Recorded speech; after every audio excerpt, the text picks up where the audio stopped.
Chapter 473. The movie was pretty good. At least the little girl didn't fall asleep.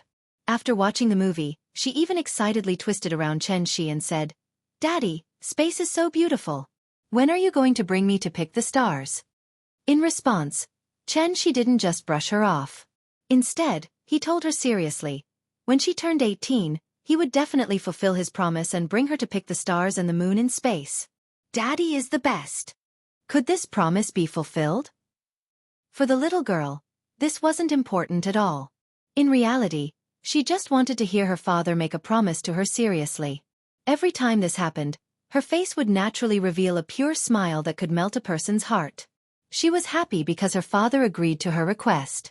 The little girl was extremely happy, but Changhua and Yiji were like mute people who had eaten Chinese medicine.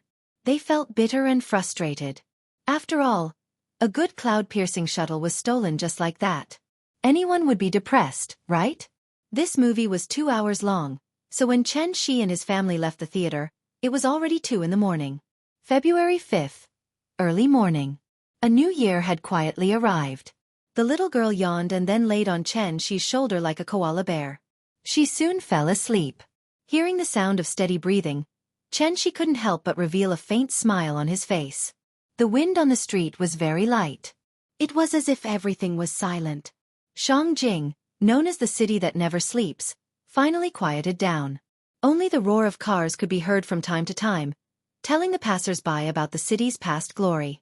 This New Year's Eve was still considered perfect and happy. At the beginning of the new year, everything was renewed. After the bustling new year, the little girl started her school life again. Once the child went to school, the parents naturally had more free time. Chen Shi originally planned to go back to his old business, but without a capable manager like Qiao Yuan, he didn't want to waste time and effort running the tea house, so he just closed it. Now, other than sending Nian Nian to and from school every day, Chen Shi didn't have a reason to go out anymore. Therefore, he stayed at home all day thinking about how to win over his wife. Although he said he was trying to win over her, he was actually strolling around with Qin Ruing every day. Today, they strolled from the west gate to the east gate. Tomorrow, they strolled from the south gate to the north gate. They really went through every nook and cranny of Shangjing. During this time, it wasn't that Chen Shi didn't think about how to retrieve Ying Ying's memories. But the soul mirror was like a dead phone. No matter what Chen Shi did, she couldn't activate it. Chen Shi had no choice but to make a trip to Saturn's ring and conduct a friendly interview with Heavenly Venerable Yu Huan. Although Tiandu had lost its hometown, it still retained most of its high-end combat power. Therefore, Yuhuan Tianzuan tried to use the secret of the soul mirror as an exchange in exchange for better treatment as a captive. One had to know that Saturn didn't have abundant heaven and earth spirit qi. If they were trapped here for a long time, even Yuhuan Tianzuan would end up like a lamp that had run out of oil, let alone a divine general with a lower cultivation. Yuhuan Tianzuan thought that his request wasn't excessive at all, but he didn't expect. He had just made the request, but Chen Shi had flatly refused. Her attitude was very firm, and there was no room for negotiation. "Impossible, don't mention this again. As long as I'm here, you'll never be able to return to Earth." Because of this, Yuhuan Tianzuan's face alternated between green and white. If it weren't for the fact that he couldn't beat Chen Shi, he would have already turned hostile and rushed up. Fortunately, Chen Shi was not a homicidal maniac who treated human lives as worthless. Therefore, before Heavenly Venerate Yuhuan could do anything in his desperation, Chen Shi had directly proposed the solution that he had thought of previously. "Don't think about Earth, the moon is a good place. You know the moon? It's the moon in the sky. Before I came, I already confirmed that as long as there is a spirit chi tide on Earth, a part of the spirit chi will surge to the moon. Although it's not much, it's enough to maintain your daily cultivation." Yuhuan Tianzuan was naturally very dissatisfied with Chen Shi's arrangement. But, so what if he was dissatisfied? As the saying went, one had to lower their heads under the eaves. If he really angered Chen Shi, it wouldn't be a problem of whether there was enough spirit qi, but a problem of whether Tiandu could continue to exist. Yuhuan Tianzuan compromised. Therefore, Chen Shi undid the seal that was previously set, and then led the group of Tiandu people to fly to the moon. At the same time, the Haute Nebula at the edge of the solar system suddenly welcomed a visitor. The visitor was a young girl. She was about 15 or 16 years old, in the prime of her youth, so she looked really pretty. Although the young girl was not old, she was quite brave. She actually dared to drive Xianxia alone to this ancient forbidden area that everyone talked about. Of course, daring to come didn't mean that she was not afraid. Even before she got close to the meteorite belt, the young girl's face was already a little pale from nervousness. Brother Dongfang, are you there? As if to drive away the fear in her heart, the young girl stood at the bow of the ship and shouted loudly toward the forbidden area. There was no medium to transmit sound in the universe. Therefore, rather than saying that she was shouting, it was better to say that she was constantly instilling vital essence into the forbidden area. The universe was really too big. One had to know that the Oat Nebula was like an eggshell. It included the entire solar system. So how big was its volume? Compared to it, the young girl was so small that she could be ignored. So even if she used the voice transmission secret method, how far could her shout be transmitted? The young girl was extremely scared. She kept shouting, but there was no response from the forbidden area. No. No. Brother Dongfang will be fine. After shouting continuously for about 4 to 5 hours, the young girl finally despaired. In fact, from the moment she heard the news, she was already in despair. The reason why she still came here was to use facts to convince herself and to shatter the last trace of fantasy in her heart. Brother Dongfang, you said you would wait for me to grow up. You said you would marry me. The young girl cried out in despair. Bean-sized teardrops continued to slide down her cheeks, coupled with her beautiful and lovely appearance. The ignorant young girl in front of him gave off a poignant feeling like a pear blossom in the rain. Young people didn't understand love and were always the most infatuated. In fact, it was only at the age when one didn't understand love that one could love someone to death. You said you would marry me. After muttering this sentence a few times, the young girl finally seemed to have made an important decision. She gently wiped away the tears on her face. Then, a bright smile appeared on her face. Brother Dongfang, I'm coming for you. Wait for me. After speaking, the young girl closed her eyes and drove the Xianxia to the Oat Nebula at full speed. Zhouqian Divine Emperor. Chapter 474. For the people in the Supreme Palace enclosure, the solar system was the supreme forbidden land in ancient myths and legends. The so-called forbidden land was naturally a place that everyone kept a secret and even changed their expressions when talking about it. Even if there was no one guarding it, there were always few people there, so many people might have never been there in their lives. However, although many people had not personally explored the forbidden land, if the forbidden land was mentioned, they could open their mouths and describe it in more detail than those who had seen it with their own eyes. There was an ancient saying, 3 people make a tiger. Gossip is a fearful thing. This was the terrifying part of rumors. After the exaggerated narration by the busybodies, the Tianshu ruins became synonymous with the horror of today. Especially after a heavenly venerable died in front of everyone's eyes, the various rumors about the Tianshu ruins seem to have been confirmed. Tianshu ruins. Heavenly venerable forbidden land. Even heavenly venerable level big shots could not step into it. Who would complain that their life was too long and insist on breaking into the forbidden land again? Unless they did not want to live anymore. Therefore, when this infatuated girl confirmed that her brother Dongfang had entered the Tianshu ruins, she was so desperate and helpless. Was this love? Who knew? Anyway, there was no reason to be in love. Perhaps when she grew up, she would laugh at her foolishness today, but she would never regret her decision today. After all, she just happened to be at the age of the first awakening of love and met the person she liked. The girl gently closed her eyes. Then, with a calm smile on her face, she drove Xianxia quickly to the meteorite belt not far away. She was even mentally prepared to be smashed into pieces and her soul destroyed in the next moment. But she never thought.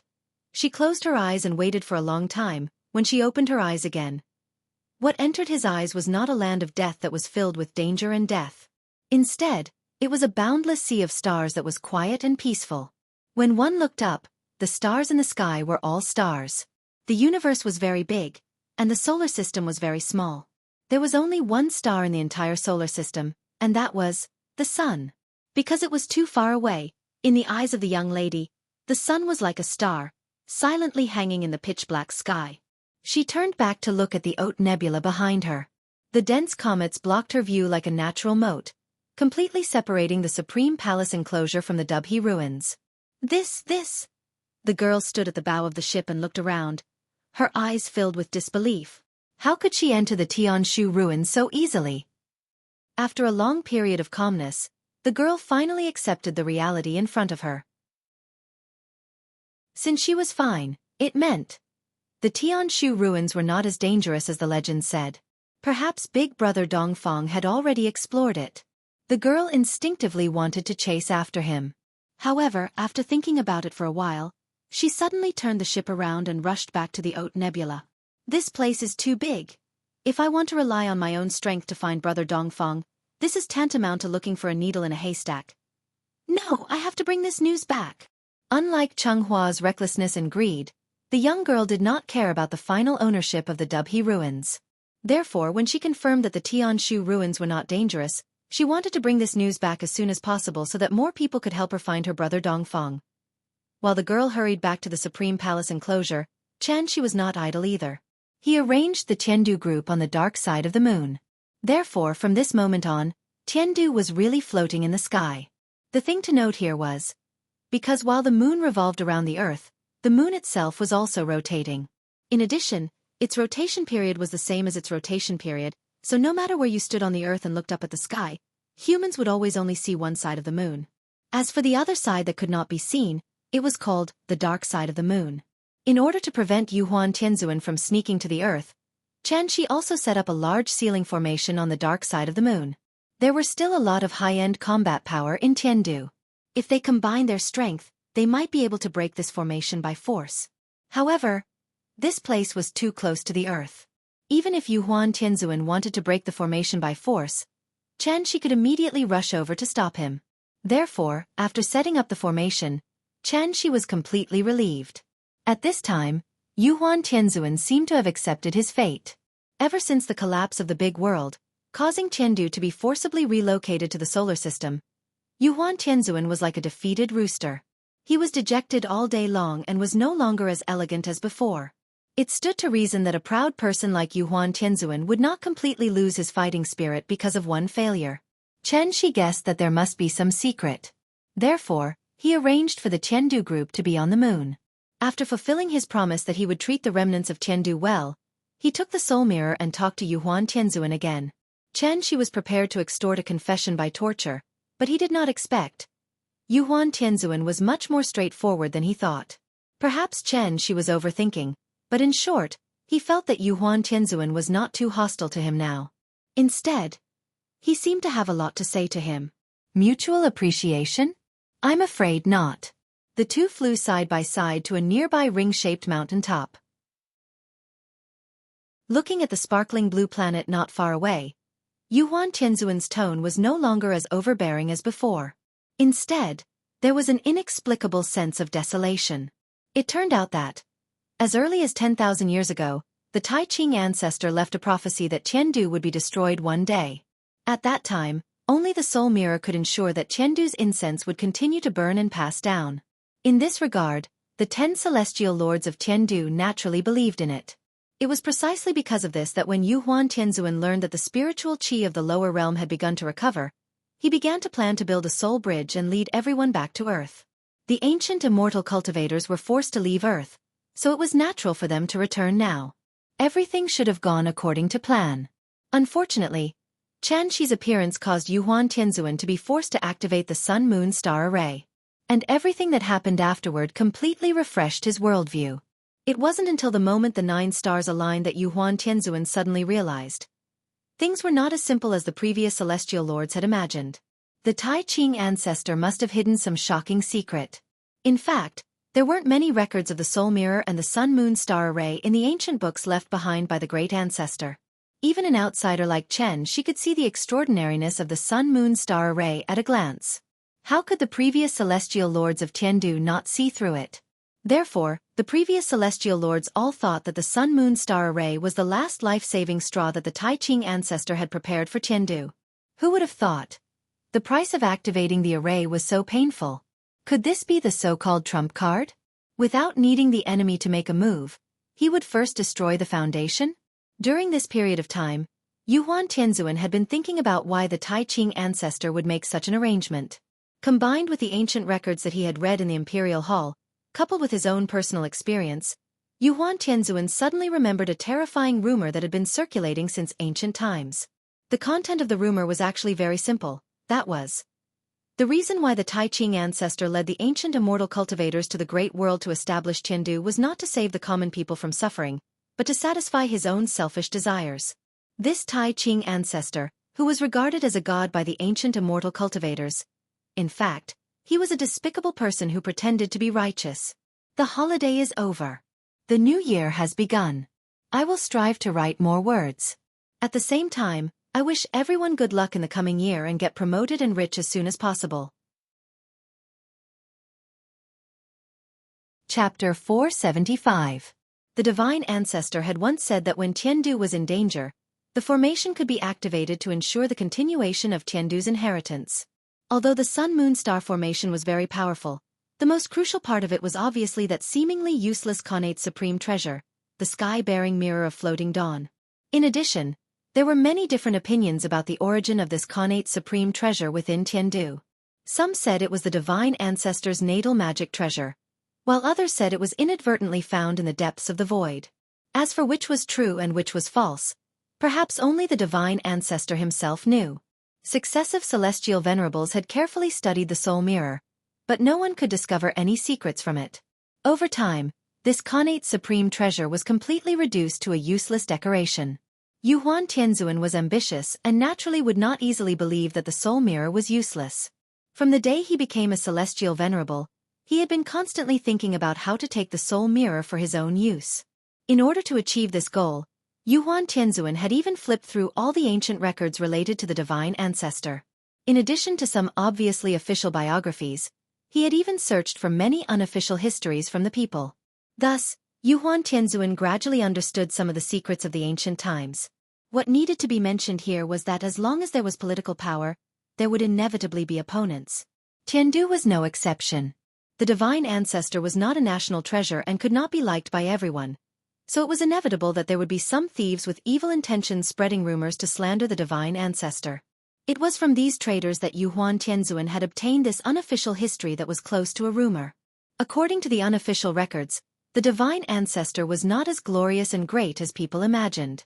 Instead, he was an out-and-out hypocrite, 10,000 times more disgusting than Mount Hua. History was always written by the victors. 10,000 years had passed, so how much of the past could the people of later generations remember? Wasn't it still just reading the ancient records left behind by the predecessors? In the official history, the divine ancestor's greatness did not need to be repeated, because he had long become a god, worshipped by everyone in Tiandu. But in this unofficial history, the image of the grand pure divine ancestor was completely different from what everyone knew before. Even if his cultivation was unparalleled, he still had the heart of 5 poisons that everyone had: greed, anger, stupidity, hesitation, and doubt. It was precisely because of this that the Grand Pure One in the unofficial history was no longer a flawless ancient myth. Instead, he was more like a living person. In fact, whether it was official history or unofficial history, these were all written by people who had come before them. As long as it was recorded by someone, it would definitely have a certain degree of subjectivity. Not to mention, this unofficial history that could be said to be treasonous came from the Jiang clan's ancestor that had long since been listed as a sinner. The ancestors of the Jiang clan had always been enemies of Tiandu, so it was naturally impossible for them to respect the divine ancestor like the common people of Tiandu did. Therefore, Yuan Tianzuan originally did not take these fabricated unofficial histories seriously. It was not until the destruction of Tiandu that Yuan Tianzuan suddenly woke up. Could it be that the contents of this unofficial history were true? Unofficial history? Show it to me. Hearing this, Xianxia's gossipy soul couldn't help but burn up. Just like how modern people were always full of curiosity about ancient emperors. Such a stunning figure like the Grand Pure One would naturally make Xianxia yearn for him. He couldn't help but want to learn more from the mouths of others. After hearing Xianxia's words, Yuan Tianzuan hesitated. After all, he was the head of the 10 celestial venerables and the current actual ruler of Tiandu. Wasn't the act of slandering the divine ancestor the same as smearing feces on him? Could it be that he had to praise? Well smeared, so fragrant. Hurry up, what are you dawdling for? Just show it to me. I'm not a person of Tiandu. Are you afraid that I'll rebel after seeing it? Seeing that Yuhuan Tianzuan was somewhat hesitant, Xianxia kept urging him. There was no other way. Yuhuan Tianzuan really couldn't persuade Xianxia. He could only take out a palm-sized jade slip from his mustard seed bag with a hesitant expression. The so-called jade slip was the carrier that cultivators used to record important information. The content was neither words nor sound, but consciousness. Xianxia snatched the jade slip from Yuhuan Tianzuan's hand and poured his divine sense into it. The information recorded in the jade slip immediately poured into his mind. Interesting. After silently digesting the information in the jade slip, the corners of Xianxia's mouth couldn't help but reveal a faint smile. Just as Yuhuan Tianzuan said, the information in the jade slip was filled with a large amount of slandering of the Grand Pure One's sacred ancestor. However, after excluding these slanderous words, the most important information was actually about the ancestor of the Jiang clan. Although the Jiang clan was very weak now, in ancient times, the ancestor of the Jiang clan and the Grand Pure One's sacred ancestor were fellow disciples. The Grand Pure One's sacred ancestor was so amazing. As his junior brother, how weak could the ancestor of the Jiang clan be? This, even Jiang Yan didn't know much about. The name of the sect that the Grand Pure One's sacred ancestor belonged to was no longer known, but there was no doubt that the earth of that era was indeed very powerful, far surpassing the current Tianxian. Of course, the earth at that time wasn't called Earth, but was called Dubhe Realm. In short, it was an era where heroes came forth in large numbers. If it wasn't for the sudden depletion of the spirit chi of heaven and earth, there probably wouldn't be any modern humans. Logically speaking, since the ancestor of the Jiang clan and the Grand Pure One's sacred ancestor were fellow disciples, how could his descendants be labeled as sinners by the sacred ancestor? There must be some secret hidden within, but this jade slip didn't record it in detail. Other than some meaningless slander, Xianxia couldn't find a single useful piece of information. This kind of feeling was like someone exposing a celebrity's scandals on the internet. No matter what the rumor-mongers said, how could they convince people without concrete evidence? Xianxia held the jade slip in his hand and rubbed it carefully, as if he was thinking about something. One had to know that jade slips had always been used to record important information. How could they only record some baseless slander? In the words of the netizens, that was, how could there be no real evidence? Thinking of this, Xianxia couldn't help but pour his divine sense into the jade slip again, and try to find some useful information from it. This time he looked very carefully. He carefully studied the jade slip from the inside to the outside.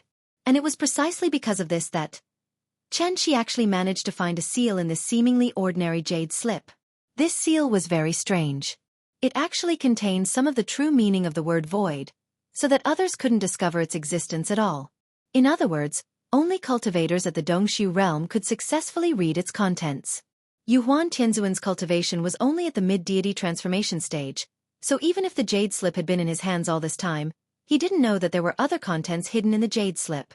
Therefore, the moment Xianxia discovered this seal, he already realized what he was about to uncover could be a shocking secret that had been covered in dust for tens of thousands of years. Chapter 476. The information in the jade slip was transmitted through consciousness. Therefore, from Xianxia unlocking the seal to him knowing all the contents in it, all this happened in the blink of an eye. Although Yuhuan Tianzuan's cultivation couldn't be compared with Xianxia's, but at that moment, he was still keenly aware of a slight expression change on Xianxia's face. What's wrong? One had to know that Yuhuan Tianzuan was not an easy person to deal with. So, this old guy immediately pretended to be concerned and asked, "Did you find any problems?" "Nothing, I just feel that the empty slander above is a bit funny." Heavenly Venerate Yuhuan tried to discover something from Xianxia's face, but Xianxia merely smiled and shook his head. Then, he pretended to be at ease and threw the jade slip back to Heavenly Venerate Yuhuan. After Yuhuan Tianzuan took the jade slip, he quickly checked it with his divine thought. After confirming that there was nothing strange in it, he was slightly relieved. "Okay, that's it for today, I have to go back and pick up the children from school. You stay here and preside over the reconstruction work of Tiandu. If you guys perform well, maybe I'll consider accepting your immigration application. But before that, you all stay here obediently, you are not allowed to go anywhere. Once I find out that you are trying to escape from here, I think you should be very clear about the consequences." After Xianxia gave a series of orders in a bureaucratic tone, the expression on Emperor Yuhuan's face was marvelous. Are you really treating us as captives? Yuan Tianzuan cursed in his heart. But due to Chen Shi's abuse of power, he could only snort softly and vent the dissatisfaction in his heart. Chen Shi left the moon. But he did not immediately return to the courtyard, but flew aimlessly outside the atmosphere, looking at the boundless starry sky while silently sorting out the information he got from the jade slip. The information in the jade slip could be divided into two parts. On the surface, the content was to insult the Grand Pure One and slander him. The content hidden under the seal was a complete description of what had happened in the past from the perspective of a bystander. There was too much information in the jade slip. In addition, the person who left the jade slip didn't have a very firm position, so Chen Shi could only sort it out bit by bit. First of all, it could be concluded that the contents of the two sections were not left by the same person. Chen Shi guessed that it was very likely that the true owner of the jade slip was a descendant of the Jiang clan's ancestor, or even a close relative within 3 generations. In other words, it was in existence like a son, grandson, disciple, or grand disciple. The hidden content under the seal was left behind by this person. As for the content outside the seal, there was a high probability that it was randomly added by the descendants of the Jiang clan. They didn't know what had happened back then, so they could only try their best to slander the sacred ancestor. From this, it could be seen that the Jiang clan's ancestor did not tell his descendants everything that happened back then. Thinking about it, this was also a form of protection. According to the records in the jade slip, the Grand Pure One and the Jiang clan's ancestor were indeed from the same sect. At that time, the overall strength of the Heaven's Pivot Realm was very powerful. According to the description in the jade slip, the Grand Pure One and the Jiang clan's ancestor had already reached the legendary half-saint realm. Half-saint? Chen Shi pondered for a long time before he made a rough judgment in his heart. Yuanying was equivalent to a divine general. Soul formation was equivalent to a heavenly venerable. Insightful void was equivalent to a supreme. The owner of the jade slip was a supreme. Then, the Grand Pure One, who could be called a half-saint by him, should at least be a big shot at the Tao integration stage, right? Thinking of this, Chen Shi lowered his head to look at the azure planet again. He was slightly excited and could not calm down. Earth was still the same Earth. However, the Earth of that era was completely different from the Earth of today. As the saying goes, heroes are created by the times. That era was simply a glorious era where stars gathered and heroes emerged in large numbers. But unfortunately, no matter how good the era was, it would eventually come to an end. As the spirit chi on Earth began to weaken rapidly, the glory of the Heaven's Pivot Realm was no longer the same as before. The ancient immortal cultivators had no choice but to start looking for a new cultivation holy land in order to continue their legacy. Just like in sci-fi movies, once the apocalypse arrived, everyone would make different choices. Thus, some people proposed to give up on the Heaven's Pivot Realm. With the half-saint as the leader, they would lead everyone across the void and find another place to live in the universe. In today's words, this group of people were typical radicals. This was because at least at the Golden Core stage could fly. Only at the Yuanying stage could one live freely in the universe for a long time. Since they could make such a suggestion, it actually meant that they wanted to give up on cultivators below the Yuanying stage. What kind of terrifying suggestion was this? Who didn't have relatives, friends, parents, and relatives in their life? Take Chen Shi as an example. He was already lonely enough, but how many people above the Yuanying stage did he have by his side? Cultivation was about talent and fate. Sometimes in life, one must have it, and when not in life, one should not force it. Yuanying was not so easy to get married. Once this decision was made, it was equivalent to giving up on most people on Earth. Even if the half-saint could lead many people across the void at the same time, he could not take everyone on Earth with him. What about the rest of the people? Let them perish on their own? Thus, this suggestion was quickly rejected. Seeing this, Chen Shi could not help but feel a little puzzled. Didn't Changhua and Yizhi come from the Supreme Palace enclosure? Wasn't the Supreme Palace enclosure near the solar system? With the Grand Pure Divine Ancestor's realm, even if he used a stupid method that was close to moving a mountain, he could still bring everyone to the Supreme Palace enclosure, right? Could it be that the ancient immortal cultivators did not know that there was such a good place as the Supreme Palace enclosure near the solar system? Chen Shi really did not understand this point. But fortunately, this question was not important, so he quickly put this question to the back of his mind and then went on to sort it out. After the radical faction's suggestion was rejected, the conservative faction led by the Grand Pure Divine Ancestor and the Jiang Ancestor proposed a compromise.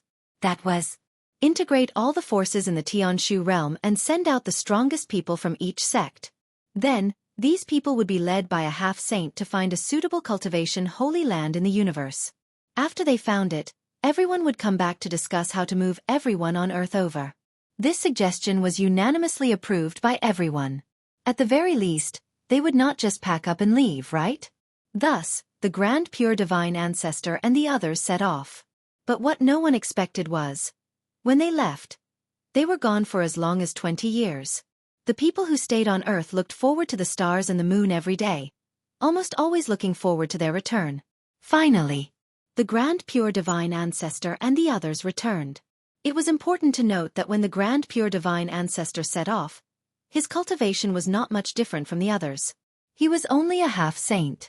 But by the time he came back, the Grand Pure Divine Ancestor had stepped into an unprecedented realm. A saint.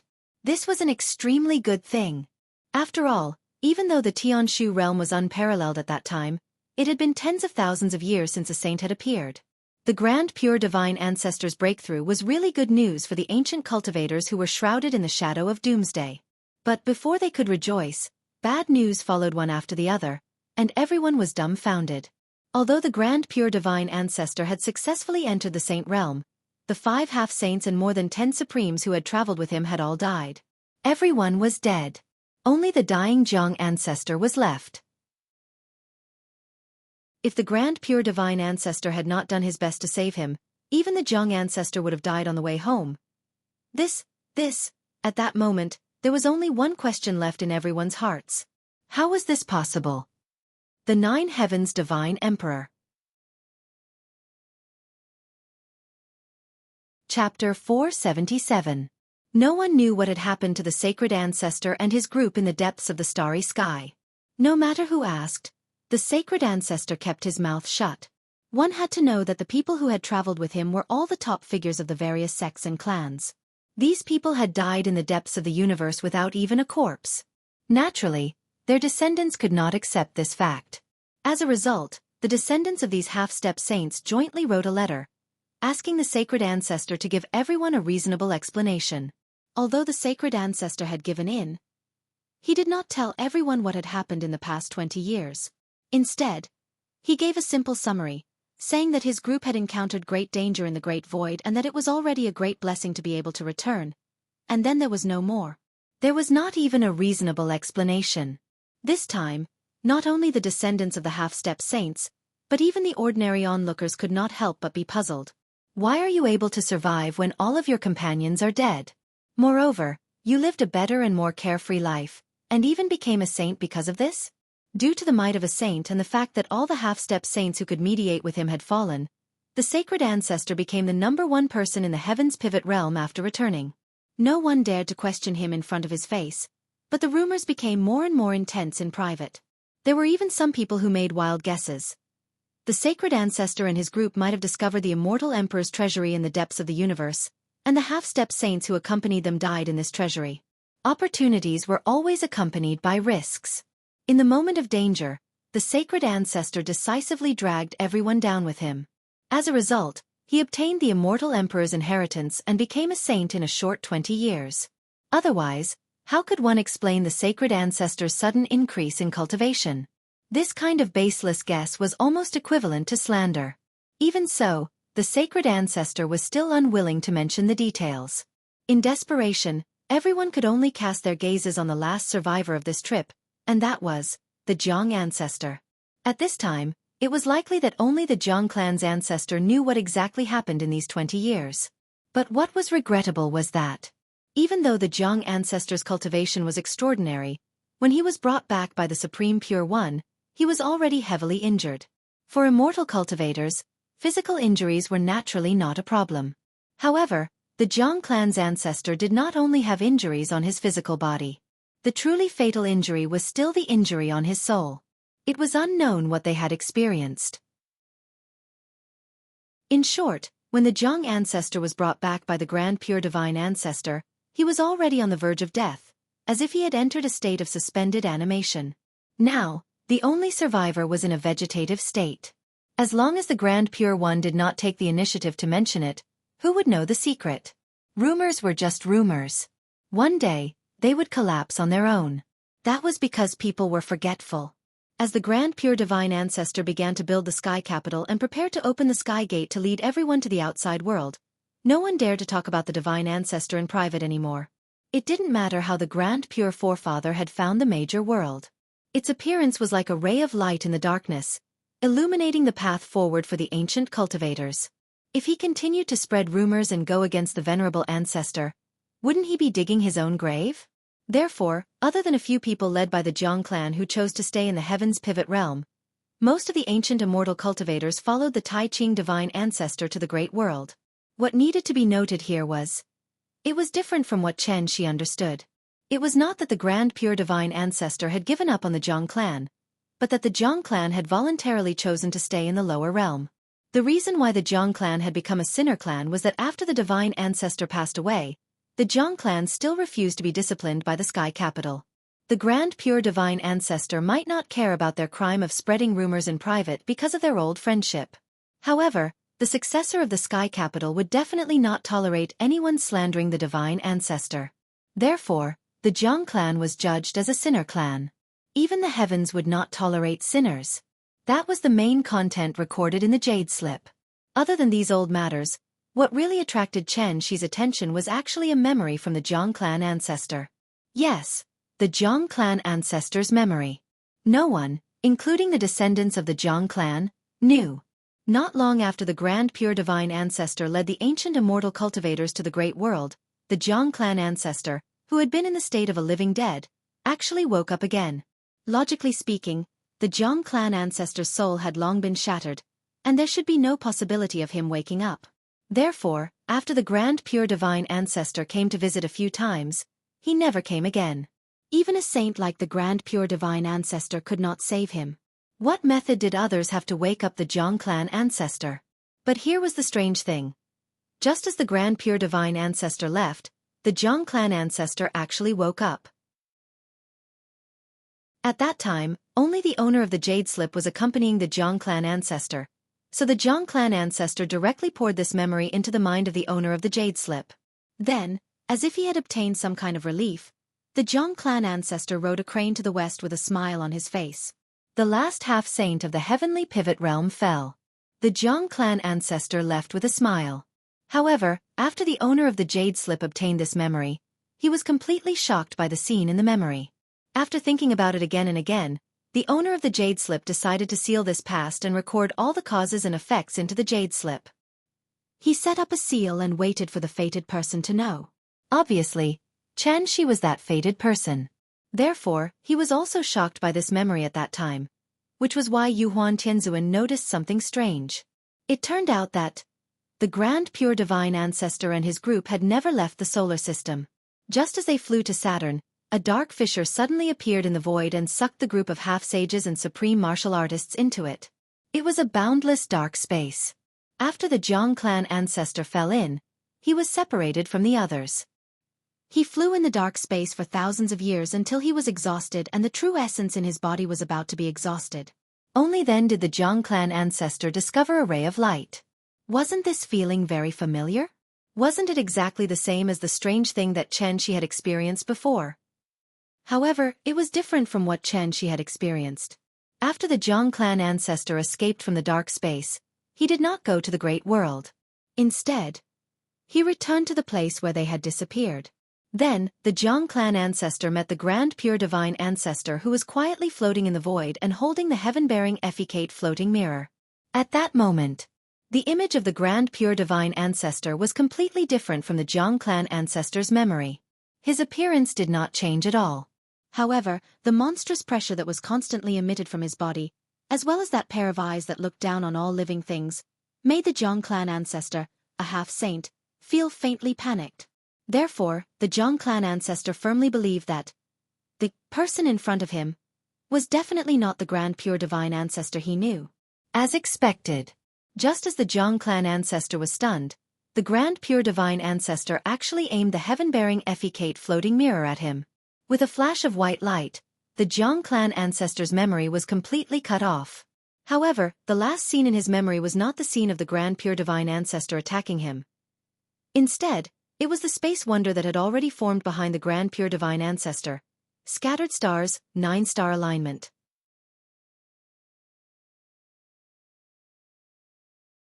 Chapter 478. The moment he saw the 9 stars alignment, a series of information slowly emerged in Chen Shi's mind and gradually formed a clearer network. The dark space, the 9 stars alignment, the Tai Ching divine ancestor, the sky-bearing technique, the floating dawn mirror, the great terror in the depths of the void, and the mysterious woman entangled in chains. Until this moment, Chen Shi finally understood what kind of terrifying level the mysterious woman's realm had reached. With the combined strength of the Tai Ching divine ancestor and the others, even in the heavenly jade domain, they were definitely a transcendent force comparable to a sacred ground. However, after they fell into the dark space, they were still so helpless. If not for the appearance of that white light, the Jiang ancestor might have been trapped alive inside. Even a supreme like Chen Shi could enter and exit the dark space at will. How could a half-step sage like the Jiang ancestor not be able to freely travel through the various planes? From this, it could be seen that the Jiang ancestor was definitely controlled by some higher-level power, which caused him to be unable to successfully escape from the dark space. As for the reason why the white light appeared, combined with Chen Shi's previous experience, it should be the result of the mysterious woman and the Great Terror's game. It was obvious that the mysterious woman was kind to the cultivators from Earth, and the Great Terror's standpoint was completely different from the mysterious woman's. This was because Chen Shi not only felt a strong pressure from him, but also a murderous aura that seemed to be mixed with mountains of corpses and seas of blood. If that powerful murderous aura was placed in the solar system, the result would be that wherever the murderous aura went, everything would wither and not a single blade of grass would grow. In addition, from the memories of the Jiang ancestor, the Tai Ching divine ancestor should have been possessed and controlled by someone. Even a half-step sage could be easily possessed, so how high was the other party's cultivation level? Above the sage was the immortal emperor. Whether it was the heavenly jade domain or the heavenly pivot domain, it had been a long time since an immortal emperor had appeared. The immortal emperor seemed to only exist in the myths and legends of the primordial era. If the supreme Chen Shi could destroy a planet with all his strength, then the immortal emperor could collapse the heavens and split the earth with a flick of his finger. It was truly the definition of holding the sun and moon in one's hand and stepping on the universe. Such a terrifying cultivation had completely exceeded the scope of Chen Shi's imagination. Perhaps when one reached the mysterious woman's level, they should no longer be called immortal cultivators, but immortals. Chen Shi looked down at the soul mirror in his hand, and a peculiar expression suddenly appeared on his face. The 9-star alignment in the memories of the Jiang clan's ancestor was actually different from what he saw with his own eyes. In the memories of the Jiang ancestor, the Grand Pure One held the soul mirror and floated in the air like a god. As the 9 stars lined up, strange nomological imprints appeared one after another in the periphery of the solar system. These nomological imprints shone with a dazzling golden light. They were like gold foil pasted on a circular wall, encompassing the entire solar system within them. Chunghua, that brat said. For the past 10,000 years, there has been a powerful seal on the periphery of the solar system. Even if a celestial venerable were to come, he would definitely die. The two of them barged in recklessly, but unexpectedly, they didn't lose their lives because of this. Instead, they arrived on Earth without any obstructions. Calculating the time when the two of them came, wasn't it when Heaven Capital was destroyed? Could it be? This seal was removed because of this. But if there's a seal on the periphery of the solar system, why was I able to pass through this seal so easily and safely return to Earth? Could it be because of that mysterious woman again? And the reason why I suddenly went to the heavenly jade realm, which is billions of light years away, might also be related to that mysterious woman? At the thought of this, Chen Shi couldn't help but raise his head and look toward the distant edge of the solar system. At that moment, Chen Shi's eyes were no longer as clear as before. Instead, they were filled with curiosity toward this unknown world like that of a little fellow. The immortal emperor used the universe and the starry sky as a chessboard, and all living things as chess pieces. Then, what kind of chess game were they playing? While Chen Shi was focused on exploring the past, the young lady who had risked her life to barge into the heavenly pivot ruins had returned. However, this time, she was no longer alone. Instead, She had brought with her a team of several hundred people from the Supreme Palace enclosure. The young lady stood at the bow of the ship with an excited expression. If it weren't for the fact that there was a tall middle-aged man in his 40s standing beside her, she would have screamed out in excitement. Xiao, Daddy will ask you one last time. Are you sure you really entered the heavenly pivot ruins from here? Father, I've said it many times. I really went in. There's nothing inside. If you don't believe me, let me go in first later. I'll prove it to you. The young lady's name was Tuoba Xiao. The middle-aged man next to her was her father, Tobague. After Tobague received the news from his daughter, he considered the importance of this matter and didn't inform the family head immediately. Instead, he brought his personal guards and followed Tuoba Xiao here. Immortal cultivators had a long lifespan. It wasn't rare for 10 generations to live in the same house. Therefore, there were usually many large families in the Supreme Palace enclosure. One could refer to the Jiang clan on Daiyu Island for this. The Shenyuan, Dongfang, and Tuoba families were all large families in the Supreme Palace enclosure. But different from Shenyuan Chenghua and Dongfang Yiji, Tuoba Xiao came from a branch family. So in terms of background, Tuoba Xiao was absolutely not worthy of Dongfang Yiji. And this was one of the important reasons why she was willing to die for Dongfang Yiji. From the moment the two of them started dating, Tuoba Xiao felt that she wasn't worthy of Dongfang Yiji. So, she sacrificed far more than Dongfang Yiji. Under the leadership of Tuoba Xiao the group soon arrived at the location where she entered the heavenly pivot ruins. Out of caution, Tobague didn't let his daughter take the risk. Instead, he called out 2 men from the team and let them go to explore. These men were prisoners from hostile forces of the family. After being captured by the Tuoba family, they had been brainwashed and controlled by a secret method. They had completely become the Tuoba family's pawns. Although their cultivation wasn't high, they were not afraid of death. They were the best candidates to explore the way. Soon, the 2 men piloted a small starship and rushed directly to the heavenly pivot ruins. Tobague nervously waited on the side. The moment he saw the 2 figures disappear, his pupils shrank. If it weren't for Tuoba Xiao guaranteeing with her life, Tobague would never have believed her words. He was different from Tuoba Xiao's naivety. Tobague knew that once this news was confirmed, it would cause a sensation in the Supreme Palace enclosure. Therefore, after sending the men to investigate, Tobague's mood was even more nervous than Tuoba Xiao's. He paced back and forth on the bow of the ship. After waiting for about half an incense stick of time, Tobague finally saw the scene he had been dreaming of. Those 2 men.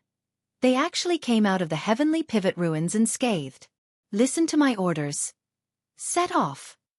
Destination: Heavenly Pivot Ruins. Wonderful Book House.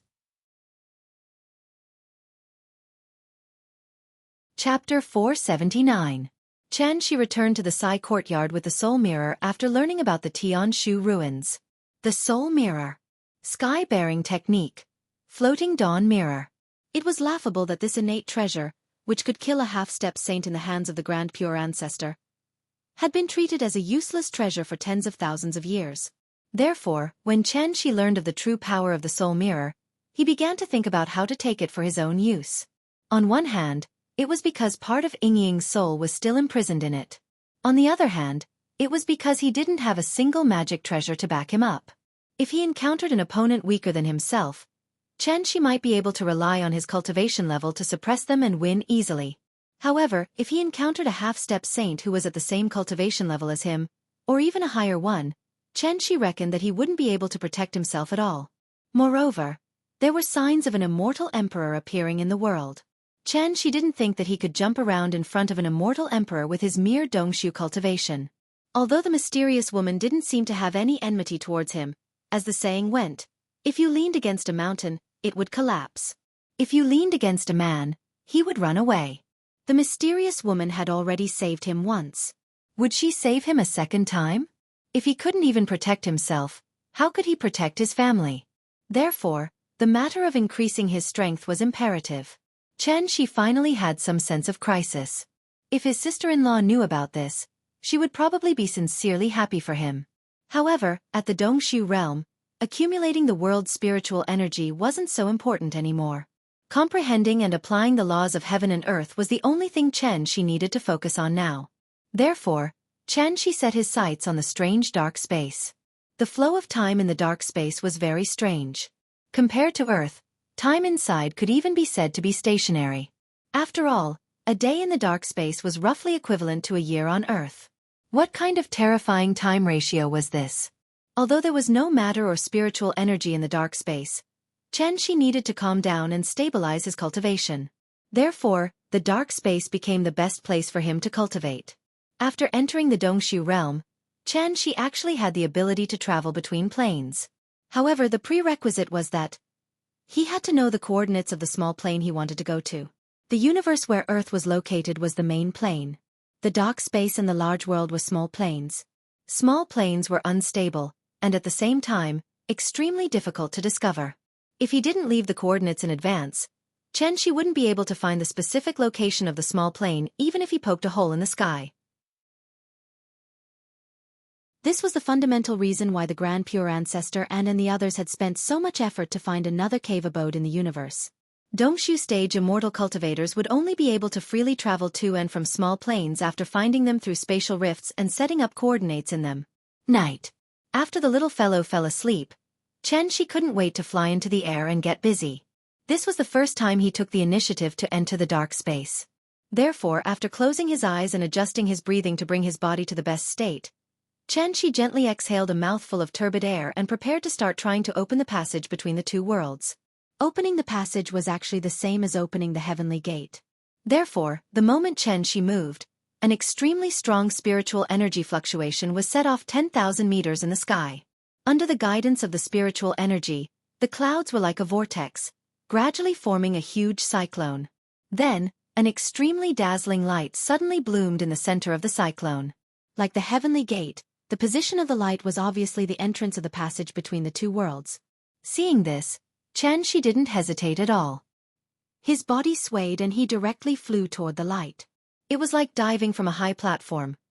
The moment Xianxia's body disappeared into the light, the entire world suddenly quieted down. There was no sound and no light. He was back. Xianxia lit up a ball of light and looked around. After confirming that he was back in the familiar dark space, he directly sat cross-legged in this endless void. At this moment, he was the only source of light in this dark space. As the deduction continued, two faintly discernible golden lines gradually appeared beside Xianxia. These were the two lines of law that he currently controlled. One led to Earth, the other to the outside world. 2 points as a line. As long as he found the base of the two planes, he could use this line of law to travel back and forth between the two worlds. Point, line, surface, body.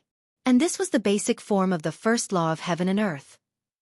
When Xianxia was able to freely control the face, his cultivation would naturally be able to take another step forward.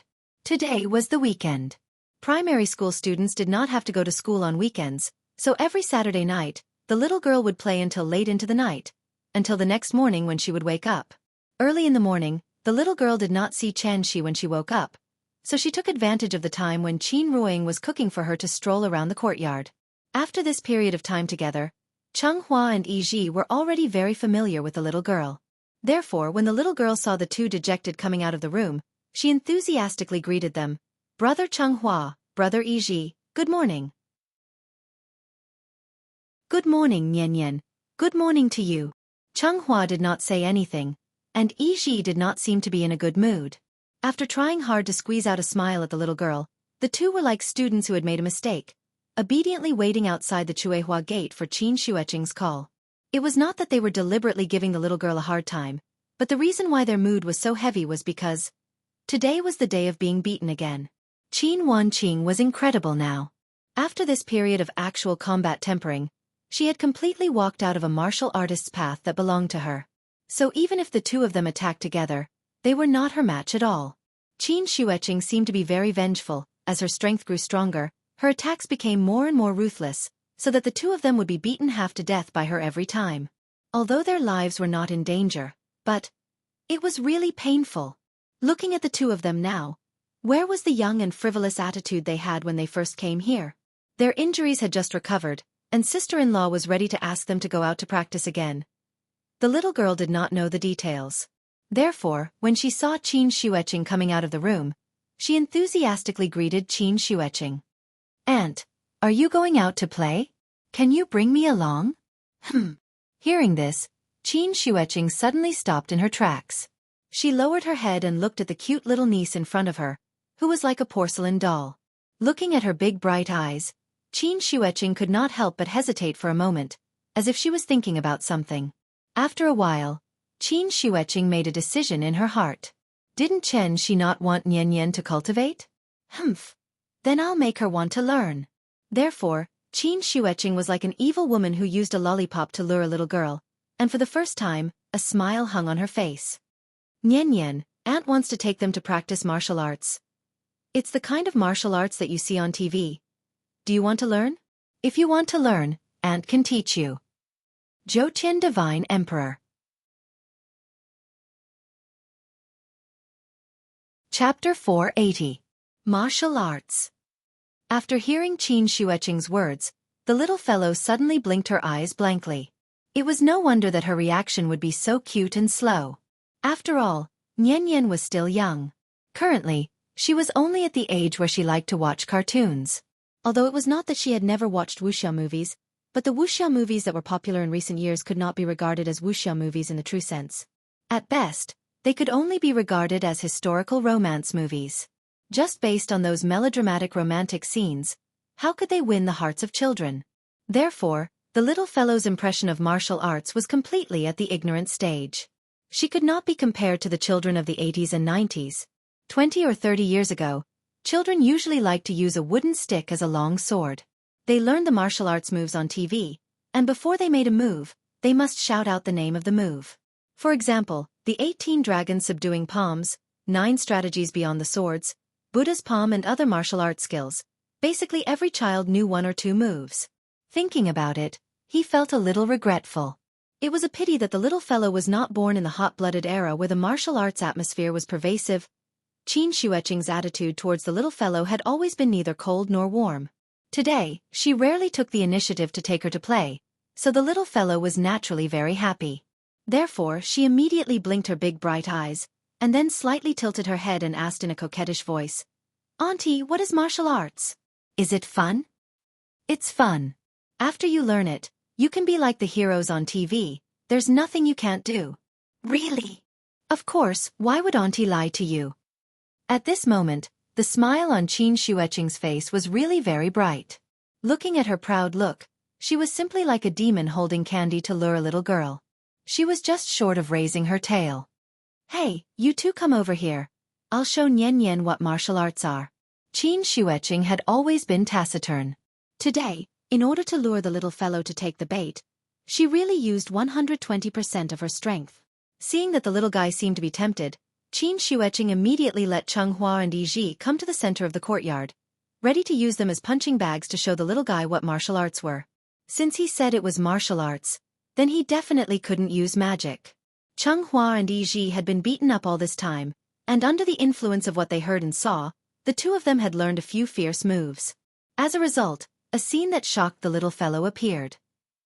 In the center of the courtyard, Qin Shueqing was like a graceful butterfly, sometimes leaping up, sometimes crouching on the ground, twisting and turning, displaying her graceful figure. Perhaps it was because Qin Shueqing rarely sparred with others in the outside world, so even though her martial cultivation was extremely profound, she still lacked the fierce killing intent that came from mountains of corpses and seas of blood. Therefore, her martial arts looked more like a dance. "It's beautiful. Auntie is so beautiful." Since it was an exhibition match, Qin Shueqing's moves were naturally more gentle than usual, and it could be said that she didn't overdo it. The little fellow couldn't see the subtlety of it, but he was still completely attracted by her graceful dancing posture, so he excitedly clapped at the side. Looking at the little fellow's eager appearance, Qin Shueqing couldn't help but smile slightly. After forcing Chenghua and Yiji back with one palm, she lightly landed beside the little fellow, then asked with a smile, "How is it, do you want to learn?" Hearing this, the little fellow immediately nodded his head like he was pounding garlic. "Yes." "Okay, then come over here, Auntie will help you stretch your tendons and pull out your bones." "Okay." The little fellow didn't understand, only thinking that Qin Shueqing wanted to play a game with him, so he eagerly went over. Just as Qin Shueqing was teaching the little fellow the horse dance, Xianxia finally returned to the courtyard. This was the first time he entered the dark space, and he hadn't figured out the specific time ratio between the two worlds, so it caused him to come back slightly late. If it was in the past, it wouldn't be a problem if Xianxia came back a little late. But today was different. Qin Shueqing actually took advantage of his absence to start teaching the little fellow cultivation. Therefore, the moment Xianxia's figure appeared in the courtyard, the temperature seemed to drop a lot. "What are you doing?" Xianxia's tone didn't have any emotional fluctuations, as if he was talking about something very ordinary, but those who were familiar with him should know. This was a sign that he was angry. Xianxia was angry? After realizing that something big might happen next, Changhua and Yiji immediately looked at each other, then quietly left the courtyard. It wasn't good to stay here for long. Leaving was the best plan. At this moment, the little fellow also noticed Xianxia's figure, so she immediately stopped what she was doing and ran towards Xianxia eagerly. "Daddy, you're back?" The little fellow happily jumped into Xianxia's arms.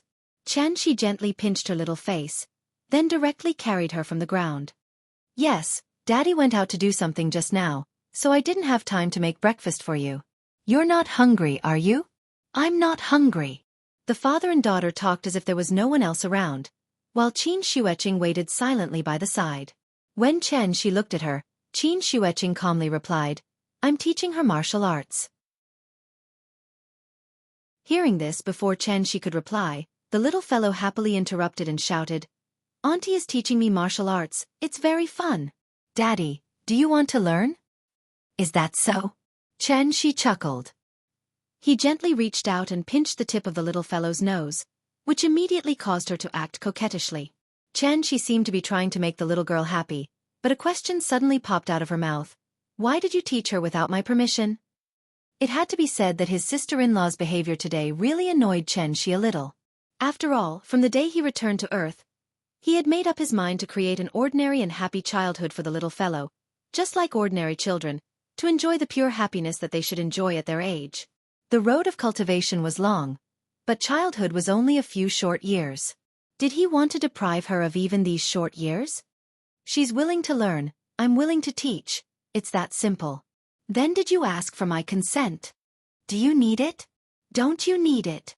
Hearing this, Qin Shueqing couldn't help but sneer, and coldly replied, "I started practicing martial arts when I was 3 years old. I had already practiced obvious strength when I was her age.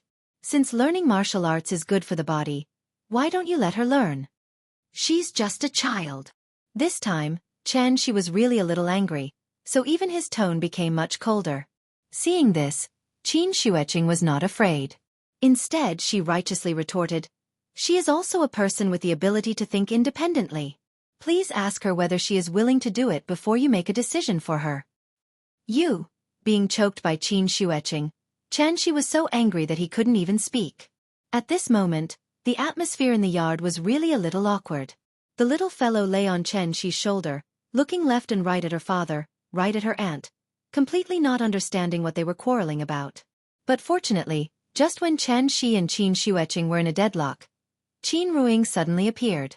She was holding a bowl of hot porridge in her hand, which was the white fungus and lotus seed porridge that she personally cooked for the little fellow. "Nian Nian, come in and eat." Chapter 481. Eat.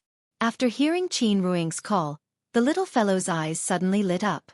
So, she immediately signaled Xianxia to put her down, and then ran back to the west wing with Qin Ruing. In fact, how could the little fellow not know that her father was quarreling with her aunt? Although she didn't understand why the two were quarreling, it was the first time such a hostile scene appeared in the courtyard, so it made the little fellow feel very awkward. Therefore, after hearing Qin Ruing's call, the little fellow directly ran away like Changhua and Yiji. "Sister, you judge. Do you think what I said makes sense?" Qin Shueqing had long known about Qin Ruing's memory loss, but because she was now angry, she wanted to pull Qin Ruing, such a strong foreign aide, to support her. After hearing Qin Shueqing's question, Qin Ruing, who had already walked up the stairs of the west wing, also stopped. But unfortunately, Qin Ruing didn't intend to turn back to support her. "It's none of my business. You guys can quarrel slowly." After saying this sentence very calmly, Qin Ruing took the bowl back to the room. Qin Xueqing didn't have much reaction to this, because she already knew that with Qin Ruing's current character, she wouldn't care about anyone other than Yan. And the reason why she still chose to ask Qin Ruing was because she didn't want to continue to be in a deadlock with Chen Shi. Therefore, after hearing Qin Ruing's answer, Qin Xueqing rolled her eyes at Chen Shi, and then turned back to the east wing without looking back.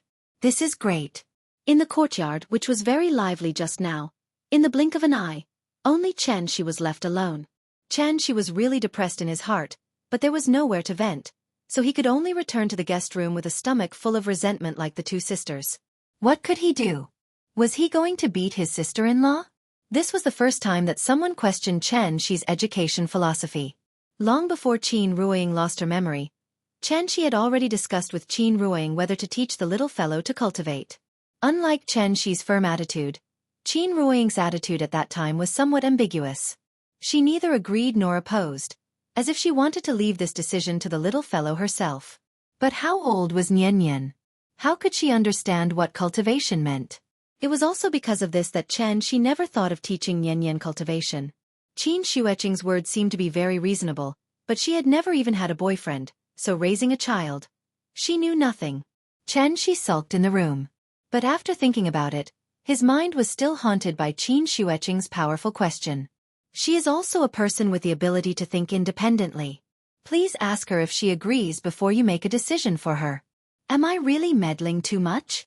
Across the wall, Chen Shi muttered to himself.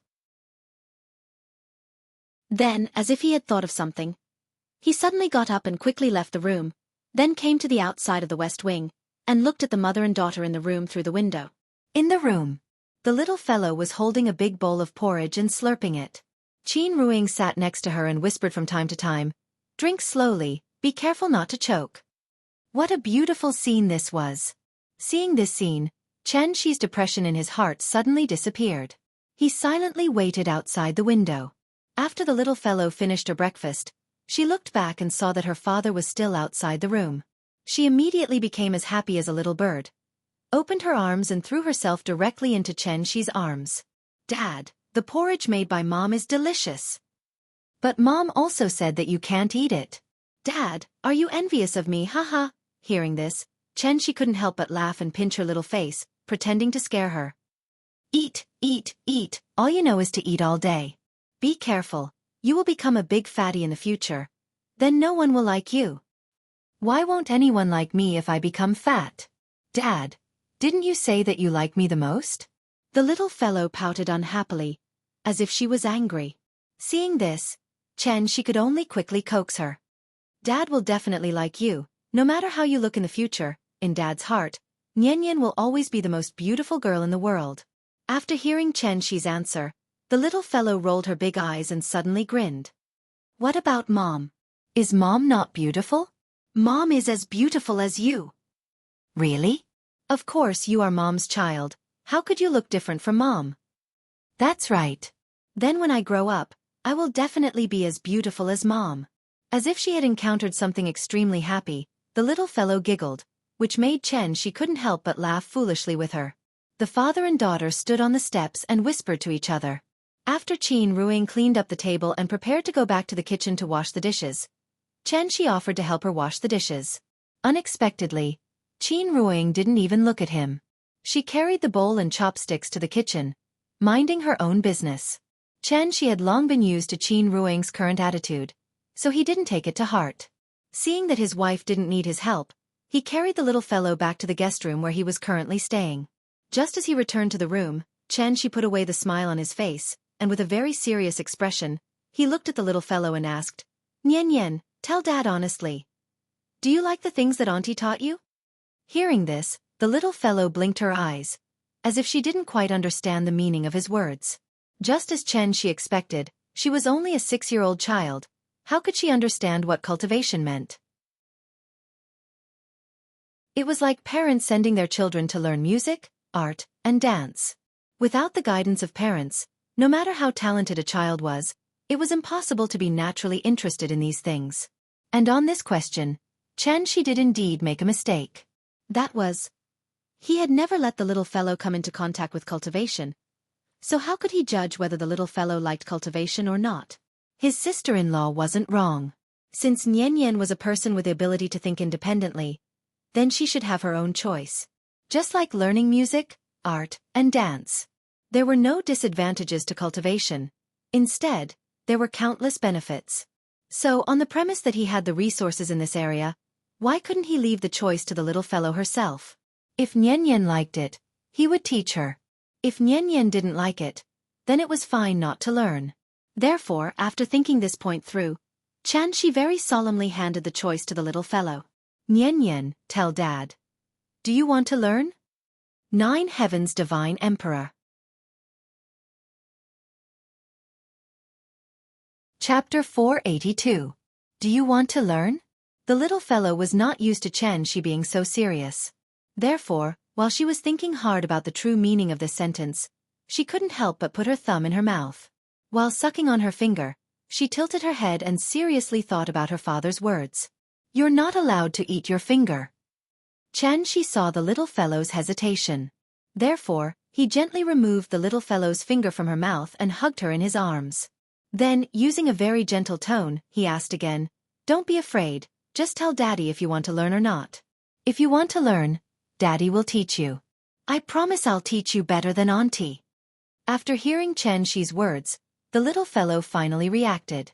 She rubbed her head against Xianxia's shoulder a few times before hesitantly replying, Yes. Her voice fell. Without waiting for Xianxia's reply, the little fellow looked up nervously and asked, Daddy, is learning to dance very difficult? There are many children in our class learning to dance. They say learning to dance is very, very tiring and very painful. I'm not afraid of being tired, but I'm afraid of pain.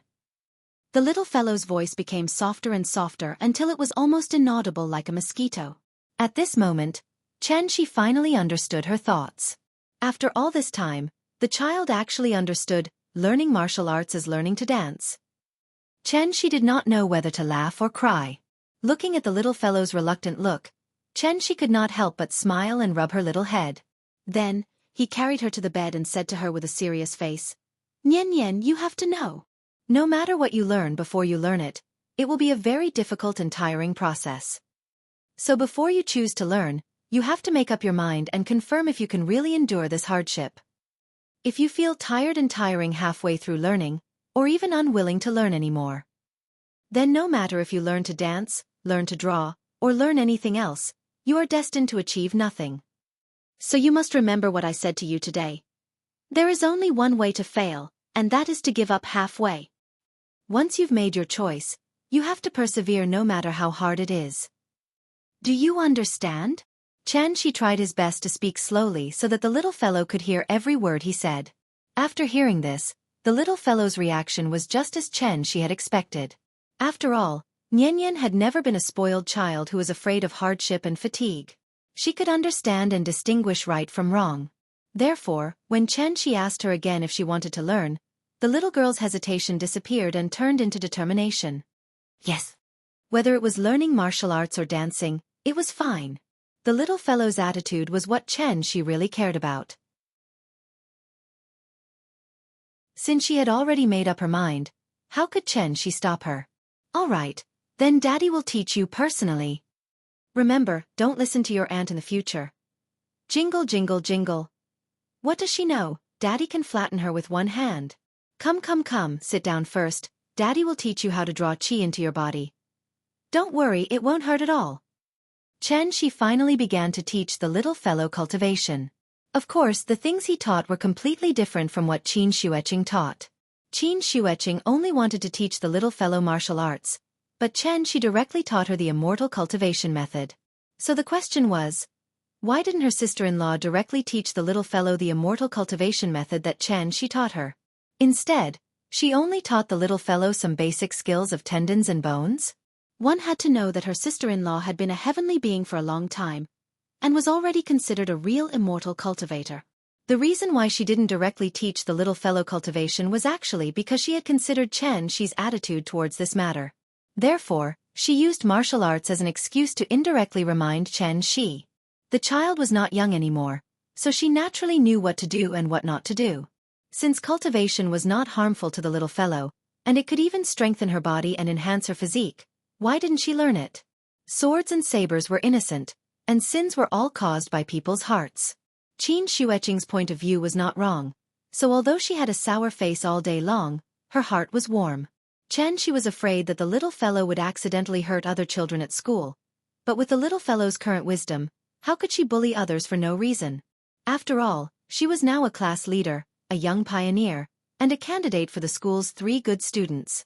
Under Xi's careful guidance, the little fellow embarked on her own journey of cultivation in a daze. At the same time, Tuoba Xiao hurried to Earth with her reinforcements. Unlike Tuoba Xiao's excitement, although Tobague was also very excited, he was more nervous and puzzled in his heart. There were too many rumors about the Dubhe ruins, so even though Tobague was now in this peaceful galaxy, he still felt like he was in a dream. Out of safety considerations, Tobague didn't send out any death warriors to explore the planets. Instead, he used his divine sense to quickly sweep the planets. After determining that there were no signs of surging heaven and earth spiritual energy, he hurried to the next planet. Their journey here had been too smooth. It was different from the mountains of knives, seas of fire, and hellish danger that people had always imagined. The so-called Dubhe ruins was in fact an ordinary galaxy that couldn't be more ordinary. There was only one star in this galaxy, and although the rest of the planets were large, they weren't life planets at all. There wasn't even a bit of heaven and earth spiritual energy in the periphery. There was no spiritual energy, no life. Naturally, it was impossible to give birth to any ancient vicious beasts, evil spirits, or other such terrifying existences. Therefore, Tobague couldn't help but wonder if he had come to the wrong place. How could such a broken place be called an Empyrean forbidden area? Could it be his cultivation was too low, so he couldn't discern the mystery? Tobague was really puzzled. But at this time, the lookout who had been standing at the bow of the ship and observing the situation suddenly cried out in alarm. "Look! There's someone there!" The moment Tobague heard these words, it was as if he had been electrocuted. He suddenly shot up from his chair and flew to the bow of the ship at the fastest speed he had ever flown in his life. "Where is it?" Before Tobague arrived, Tobague's voice had already sounded in the lookout's ear. The lookout pointed. Just as Tobague was about to speak, Tobague had already turned and rushed to the helm of the ship. "Turn the helm and head to that planet. From now on, listen to my orders in all matters. Don't make a move without permission. If the situation changes, I will use the cup as a signal to kill all of you. Remember, remember." As Tobague issued a series of orders, the incomparably huge Star Cha also turned around and flew towards the seemingly small moon. Wonderful Book House.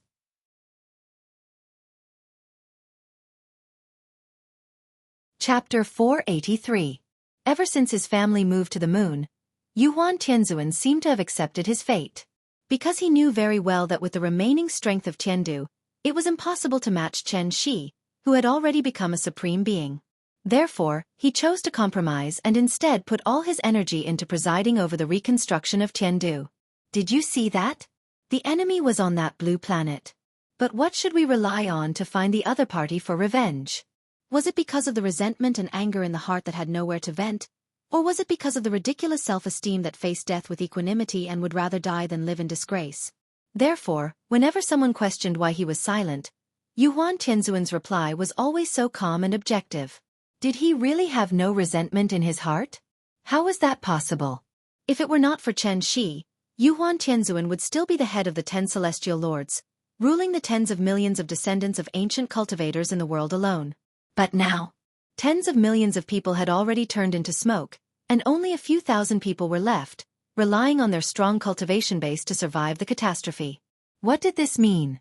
It meant that Tiandu had no future. Could it be possible to rebuild a complete Tiandu with only the remaining celestial lords, divine generals, and celestial lords? What a joke! Therefore, Yuan Tianzuan's greatest wish now was not to kill Chen Shi, but to be able to see Tiandu blossom in its former glory in his lifetime.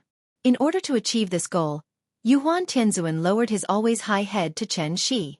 As for whether others could understand his approach, it was not something he needed to worry about. Yuan Tianzuan decided to rebuild a new imperial palace on the moon. There was no dragon head peak here, So he chose the highest mountain on the far side of the moon, and the materials were all taken from the ruins of Saturn's ring, which could be considered as making good use of waste. On this day, as usual, Yuhuan Tianzuan stood on the top of the mountain, silently examining the ugly new home in front of him. All of a sudden, he sensed a strong spiritual qi fluctuation above his head. Yuhuan Tianzuan subconsciously thought that it was Xianxia again, so his face was immediately covered with a layer of frost. However, what Yuhuan Tianzuan didn't expect was. He raised his head, but what he saw was not Xianxia's detestable smile, but a strange ship with a strange appearance and an incomparably large size. This ship was as big as a ship on the sea. At the same time that Yuhuan Tianzuan discovered the ship, the people on the ship seemed to have discovered him as well. Thus, the huge ship sped towards his location. In the blink of an eye, the giant ship landed about 500 meters away from the surface of the moon. And this distance of 500 meters just happened to be the edge of Xianxia's seal. The people on the boat seemed to know that there was a seal here. As soon as the ship stopped, a figure flew out from it. The person who came was Tabague. Tabague's cultivation was only at Yuanying, so as he got closer and closer to the moon, his mood became more and more nervous. Because he saw the Star Lords and Divine Generals who were busy on the ground, and he also felt an incomparably strong true essence fluctuation from these people. These people in front of him were all existences above golden core. And looking at their busy posture, it seemed that they were doing some of the lowest level of manual labor. Using golden core yuanying as manual labor? After seeing this scene, Tabague was really frightened. The cultivation of this person in front of me is unfathomable. I can't feel a trace of true essence fluctuation from him. And looking at this person's expression and posture, it seems that he is supervising the work of these people? Could it be? This person is the master of the Dubhe ruins? In the blink of an eye, countless thoughts flashed through Tabague's mind. He saw Yuhuan Tianzuan, and Yuhuan Tianzuan also saw him. This was the gaze of an Empyrean. At that moment, Tabague felt a pressure like a falling stone smashing into his heart. So, he immediately cupped his fists towards Yuhuan Tianzuan and bowed. Then he said in a clear voice, "Junior Tabague greets Senior." Yuhuan Tianzuan didn't answer. He was like an aloof emperor. After sizing up Tabague, he looked at the giant ship to the side. Seeing Yuhuan Tianzuan not speak, Tabague thought that his trespassing on the Dubhe ruins had angered him. Therefore, after a moment of hesitation, he immediately added, "I have long heard of the Dubhe ruins' reputation. Today, I trespassed on this precious land for a reason. I hope Senior won't blame me." Tabague lowered his posture to a very low level. Even so, Yuhuan Tianzuan still didn't respond. Tabague thought that Yuhuan Tianzuan was deliberately putting on airs for him to see. So he bowed his head towards Yuhuan Tianzuan again and said, "A few days ago, Junior's two unworthy nephews trespassed on this precious land because they were young and ignorant. Now that there is no news of them, my family is a little worried. After several discussions, my family's elders sent Junior to look for traces of them. My children are young and ignorant. If they have disturbed you, I hope Senior won't blame them. Here, Tabague, I apologize to Senior on their behalf." As Lin Ming's voice fell, Tabague still maintained his bowing posture. He seemed to be waiting for Yuhuan Tianzuan's reply. In truth, this was also a kind of probe. He was probing Yuhuan Tianzuan's attitude towards these intruders so that Tabague could think of a way to deal with them. From beginning to end, Yuhuan Tianzuan didn't respond. Even the expression on his face didn't change. In fact, it wasn't that Yuhuan Tianzuan was deliberately putting on airs to give Tabague a show of strength. The reason he didn't respond was because Yuhuan Tianzuan didn't understand Tabague's words at all. Tabague's accent was somewhat similar to ancient Chinese. It gave off a strange feeling. Yuhuan Tianzuan remained calm on the surface, but the truth was that he was seriously deducing in his mind. It wasn't until he truly understood Tabague's words that Yuhuan Tianzuan finally opened his mouth and spoke. Where did you come from?" Reporting to Senior, this junior comes from the Supreme Palace Enclosure, the Bague family. Supreme Palace Enclosure? What is that place? As Yuhuan Tianzuan spoke, he flew up into the sky. He seemed to be very interested in Tabague, so he went straight to the top of the seal, almost at the same level as Tabague. Tabague didn't know the secret, so he immediately bowed and said, "Reporting to Senior, the Supreme Palace enclosure is just outside the Tianshu ruins. If Xianxia flies at full speed, it will only take 2 days to reach it. Is that so? Yuhuan Tianzuan nodded calmly, as if he wasn't very interested in Tobago's answer. Immediately afterward, he suddenly pointed to the giant ship not far away and slowly asked, "Is this the Xianxia you speak of?" Hearing this, Tobago subconsciously looked in the direction that Emperor Yuhuan was pointing at, and then quickly replied, "That's right." Before Tobago's voice fell, he suddenly felt an incomparably massive amount of true essence rush towards him from behind. It turned out that Yuhuan Tianzuan actually took advantage of the moment he turned around and directly launched an attack at him.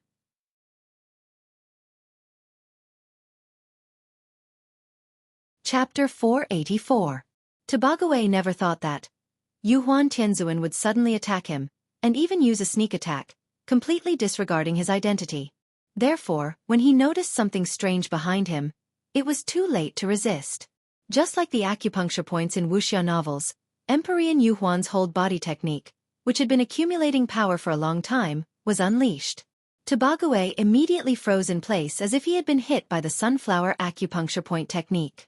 Tobago tried to break free, but the difference in cultivation between him and Yuhuan Tianzuan was too great, so he couldn't break free for a while. Seeing this, Tobago immediately turned hostile and cursed, "I called you senior in vain, but I didn't expect you to be so despicable and shameless." Tobago kept cursing. Seeing the sudden change of events, the entourage he brought with him this time jumped out from Xianxia and tried to come to the rescue.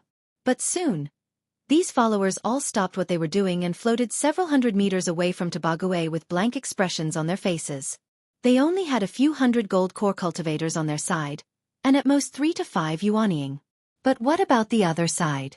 There were thousands of divine generals and star lords, and 6 Empyreans who appeared out of nowhere, standing directly in a row with Yuhuan Tianzuan. What was going on? Everyone couldn't help but look at each other. No one dared to take a step forward. Even Tuoba Xiaoer was stunned in place. She was naive, but she was definitely not stupid. In this tense situation, there was no need to guess. Her father should have accidentally angered the other side? So Tuoba Xiaoer, who didn't know what was going on, immediately walked out of the crowd and carefully came to Tobago's side. She followed her father and bowed respectfully to Yuhuan Tianzuan. "The Tuoba family didn't mean to offend senior, please let my father go." Hearing this, Heavenly Venerate Yuhuan, who had a cold expression on his old face earlier, smiled and replied with a chuckle, "You are guests from afar, so why would this old man make things difficult for you?" After all, Tuoba Xiaoer was still inexperienced, so she couldn't understand Yuhuan Tianzuan's strange behavior. Just as she stood rooted to the ground, thinking about how to resolve this conflict, Tobago, who was bound to the side, seemed as if he had suddenly discovered a secret. He couldn't help but shout out in shock, "Xiaoer, don't be afraid. They can't hurt father. Retreat! Everyone retreat! Get away from this formation." Just now, I only thought that this was the mountain protection array that you guys had set up. I didn't expect that. This formation is actually a prison used to imprison you. Tobago came from a branch family. Since he was able to serve as a commander of the clan at such a young age, he naturally wasn't an idiot. Just like how Yuhuan Tianzuan had been observing him, he had also been observing Yuhuan Tianzuan. Tobago always felt that something was wrong. It wasn't until Yuhuan Tianzuan made a move and the divine generals and star lords leapt out from below, but not a single one of them managed to pass through the array formation, that Tobago finally regained his composure. The truth was similar to what he had guessed. How was this a mountain protection array? It was simply an entrapment array that only allowed people to enter and not leave.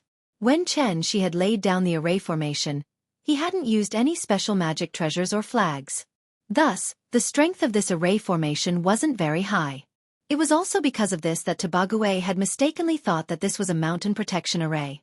Otherwise, with Heaven Capital's current strength, it wasn't impossible for them to escape from it. But this place was so close to Earth.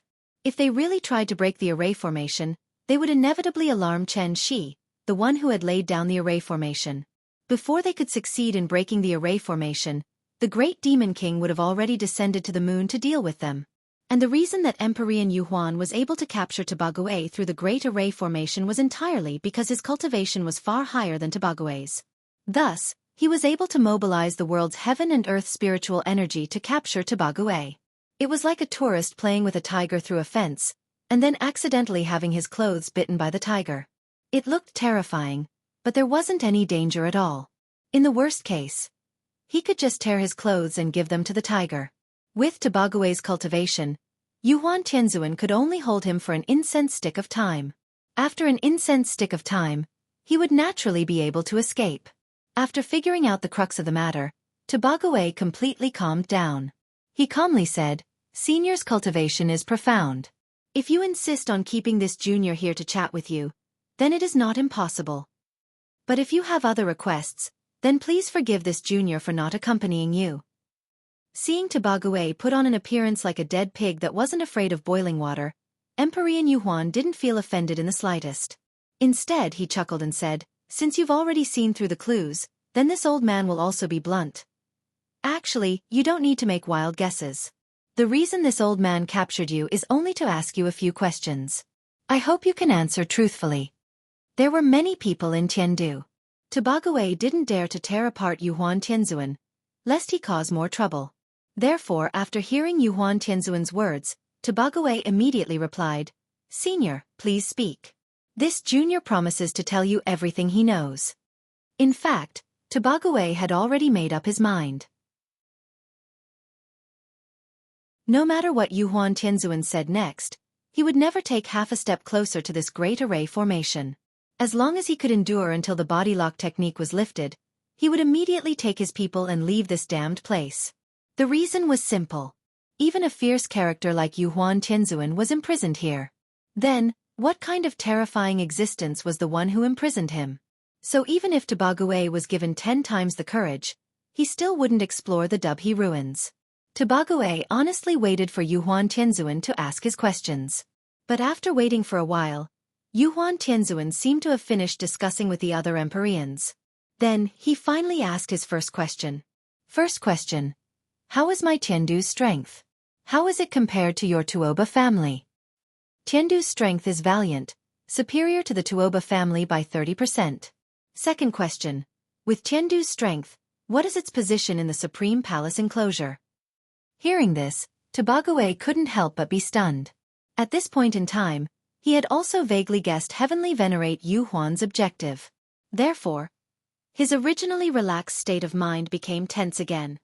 It is in the top 3, but if it is compared with Jade Clear Grotto Heaven, Tiandu may be slightly inferior. After hearing this, Yuhuan Tianzuan's face suddenly flashed with a trace of surprise. He probably didn't expect that. With Tiandu's strength, it was actually not the top force in the Supreme Palace enclosure. But this was also good, because only in this way could he be more confident in achieving his goal. So, after Yuhuan Tianzuan was silent for a while, he finally asked his third question. Third question. If my Tiandu is willing to unite with the Tuoba family in the form of marriage, can the Tuoba family accept my Tiandu to enter the Supreme Palace enclosure and become a force for the Tuoba family? Wonderful Book House.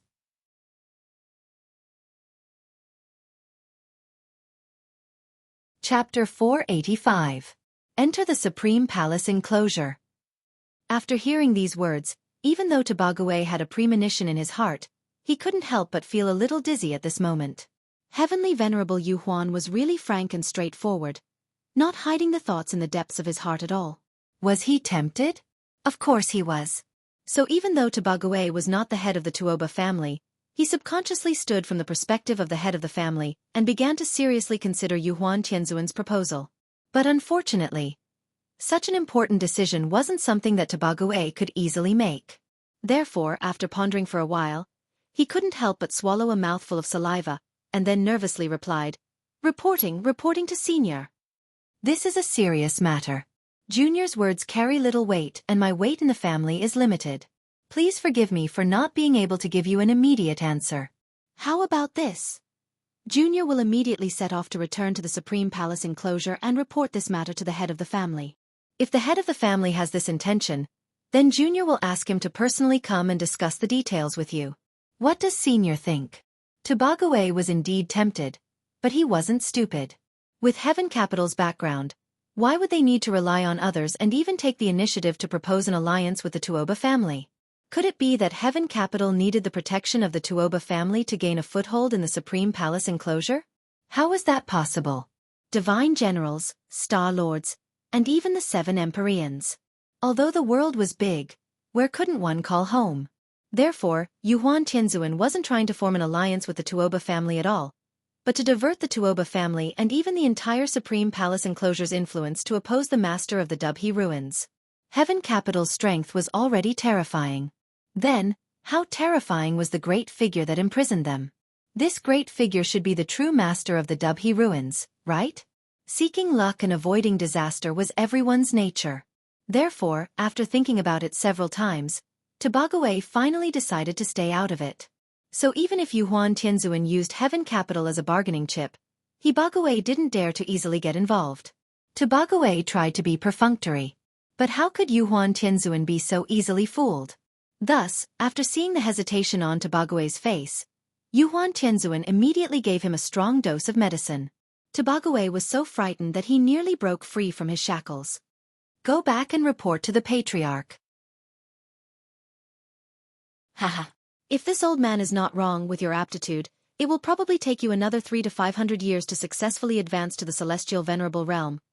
Since that's the case, let's make a deal. As long as you agree to this old man's request, this old man can guarantee that you will become a heavenly venerable within 60 years. What do you think? After hearing these words, Tobagaway was thoroughly shocked.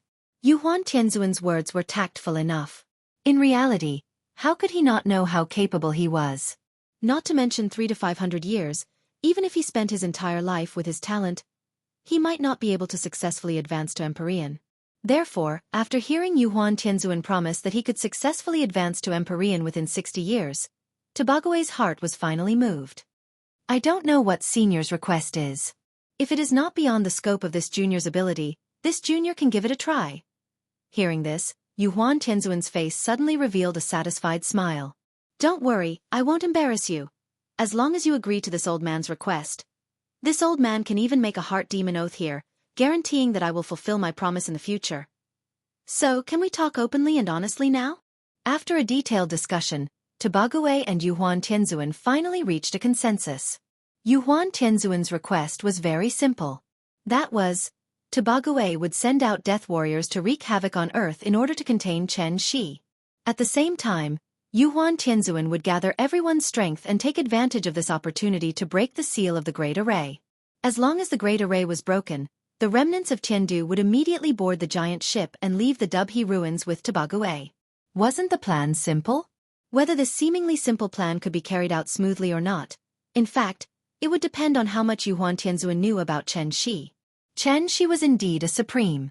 But he was not an omniscient and omnipotent god. As long as Tobagaway followed the plan and simultaneously launched a destructive attack on Earth from all directions, then, would Chen Shi rush over to stop them from breaking the array as soon as possible? Or would he rush over to deal with those ants that dared to cause trouble in his territory? For Yuhuan Tianzuan, the ancient immortal cultivators represented by Tiandu were obviously the true masters of Earth. Therefore, the Homo evolutus living on Earth were nothing more than ants to him. If it wasn't for Chen Shi stopping him in time, causing him to fail in building the Soul Bridge, then Tiandu should have successfully descended to Earth by now. Once Tiandu succeeded in descending, what followed would inevitably be a massacre that would sweep across the globe. Dynasties would change, rivers and mountains would change masters. A new regime would always be built on the corpses of countless people. With Yuhuan Tianzuan's understanding of Chen Shi, he could basically be sure that, once Earth was threatened, Chen Shi would inevitably solve it as soon as possible. Then they could use this opportunity to break the seal and fly freely in the sky. Yuhuan Tianzuan used the entire Tiandu as a bargaining chip and the Empyrean realm as bait. Not only did he satisfy the collective interests of the Tuoba family, but he also satisfied Tobagaway's personal interests. Then, what reason did Tobagaway have not to take the risk? Take a gamble and turn a bicycle into a motorcycle. Take a gamble and turn yellow soil into gold. Under Tobagaway's command, all the death warriors he brought with him were dispatched. In order to ensure the success of the plan, Tobagaway gave all his magic weapons to these death warriors, hoping that they could delay Chen Shi for a while. Tuoba Xiao, didn't know what agreement her father and Yuhuan Tianzuan had reached. However, when she saw those small star carts, each carrying 3 to 5 men of sacrifice, she faintly had a bad premonition in her heart. "Father, what are you doing?" Tuoba Xiao wanted to know the details. But what she didn't expect was, her father, who had always been very gentle to her, seemed to have changed at this moment. Not only did he not answer her question, but he impatiently locked her in the cabin. "Father! What's wrong with you? Let me out!" Tuoba Xiao struggled with all her might. But the cabin door had been set up by Tobague, so she couldn't go out at all. Seeing that Tobague didn't respond for a long time, Tuoba Xiao finally gave up this futile struggle. Then, she silently went to a porthole and looked at the blue planet not far away through the porthole. She stared at the planet in a daze. Suddenly, a strong true essence fluctuation that made one's heart palpitate suddenly surged out from the side. Tuoba Xiao quickly looked down and saw a group of people led by Yuhuan Tianzuan floating at the edge of the array, attacking it with all their strength. Their plan. It began.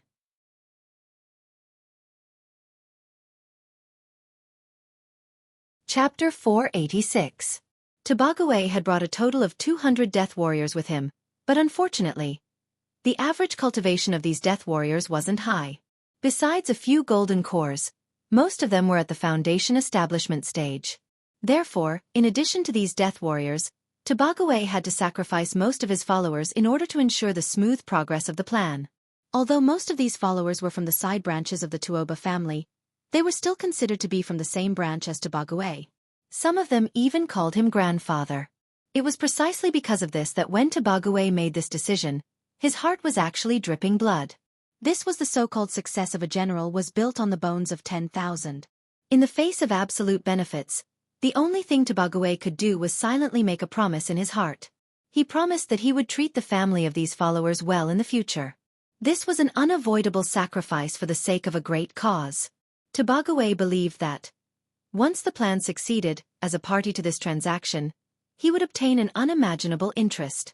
In fact, as long as he could smoothly become an Empyrean, then with the support of Yuhuan Tianzuan, Tobague could even choose to establish his own family and become a rising power comparable to the Tuoba family.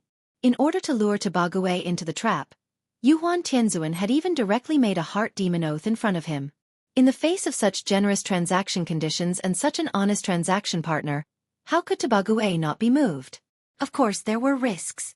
Since he chose to stand on Yuhuan Tianzuan's side, it meant that he would inevitably become a thorn in the side of the master of the Dubhe ruins. Once the plan failed, Tobague didn't need to think to know how miserable his fate would be. Even so, Tobague chose to stand on the side of benefits. Only children could distinguish between right and wrong. Adults only looked at benefits. In the face of absolute benefits, some people could even betray their own flesh and blood, let alone distant relatives 3 or 5 generations away. Therefore, the Tuoba family's action team set out according to plan. In order to delay as much time as possible, Tobague ordered 3 people to form a group. Each group would drive a small star car to ensure that when they were intercepted, they wouldn't be shot down by the other side. These small star cars weren't high grade, so they didn't have the ability to jump through space. However, even at full speed, his speed was still comparable to that of a Yuanian cultivator. Thus, not long after these over 100 teams set out, Tobague received a reply from each team. The various groups were already in position.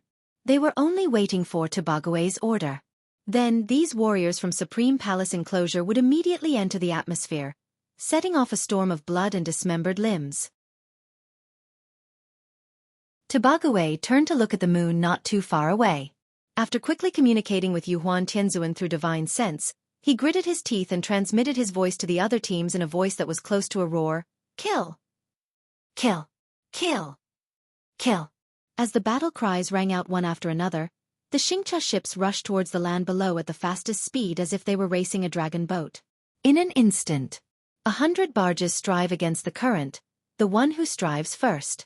1,000 sails are launched, and the one who advances bravely wins. Perhaps this could also be considered a war. The soldiers did not need to think about how this war started, nor did they need to think about what role they played in this war. They only needed to do one thing, and that was, according to Tobague's instructions, they would launch an inhumane massacre of all life on this planet. The first to be attacked was not the United States with powerful armaments, but Wuxia. Because the Western Earth's altitude was higher, and Mount Everest was nearby, a Xianxia ship landed along Mount Everest and soon arrived at Shigatse. Just like the song My Hometown in Shigatse, the blue sky is filled with white clouds, and the beautiful river is filled with green waves. An eagle flies by here, leaving behind a moving song. It was the pearl of the plateau and was also known as the most beautiful manor. But on this day, this beautiful manor was destined to be baptized by war and completely turned into scorched ruins. The person in charge of this Xianxia ship was Tobague's most capable follower, Tuoba Hong.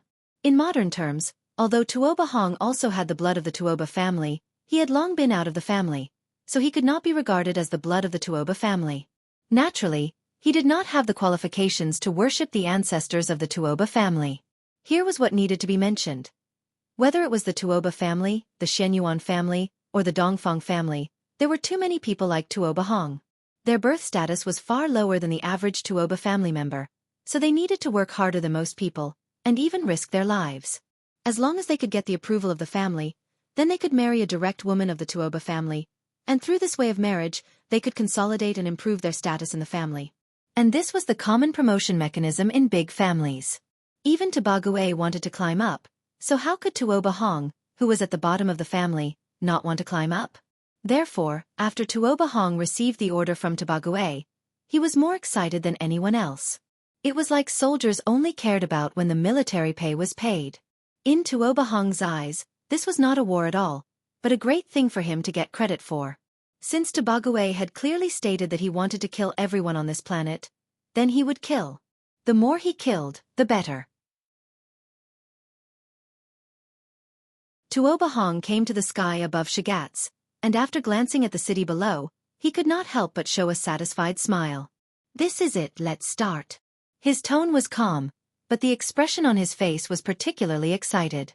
After seeing his two companions nodding in response, Tuoba Hong could no longer hold back the excitement in his heart, and directly stood on the bow of the ship and made a gesture.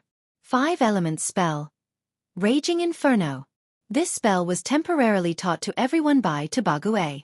After all, compared to the 4 elements of metal, wood, water, and earth, the fire element spell was obviously stronger in terms of destructive power. And with Tuoba Hong's brazen move, a flame comparable to the scorching sun appeared over the city out of thin air. The area of the flame was as big as a basketball court.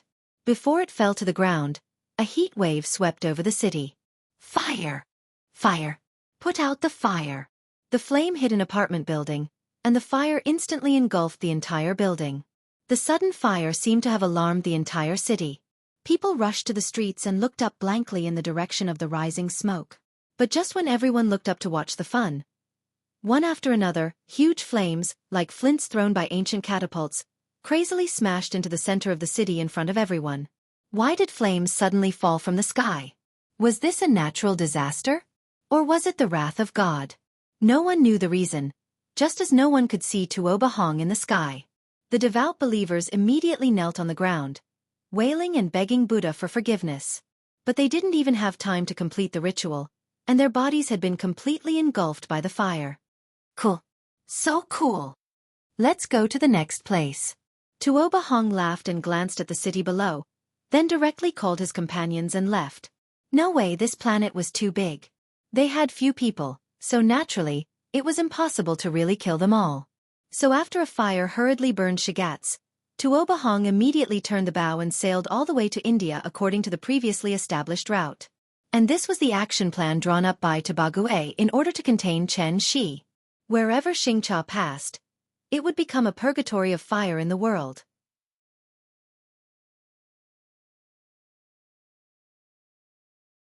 Chapter 487. One after another, Xianxia landed all over the world. While Tuoba Hong was burning Shigatse, the rest of the teams also launched an attack on the cities below.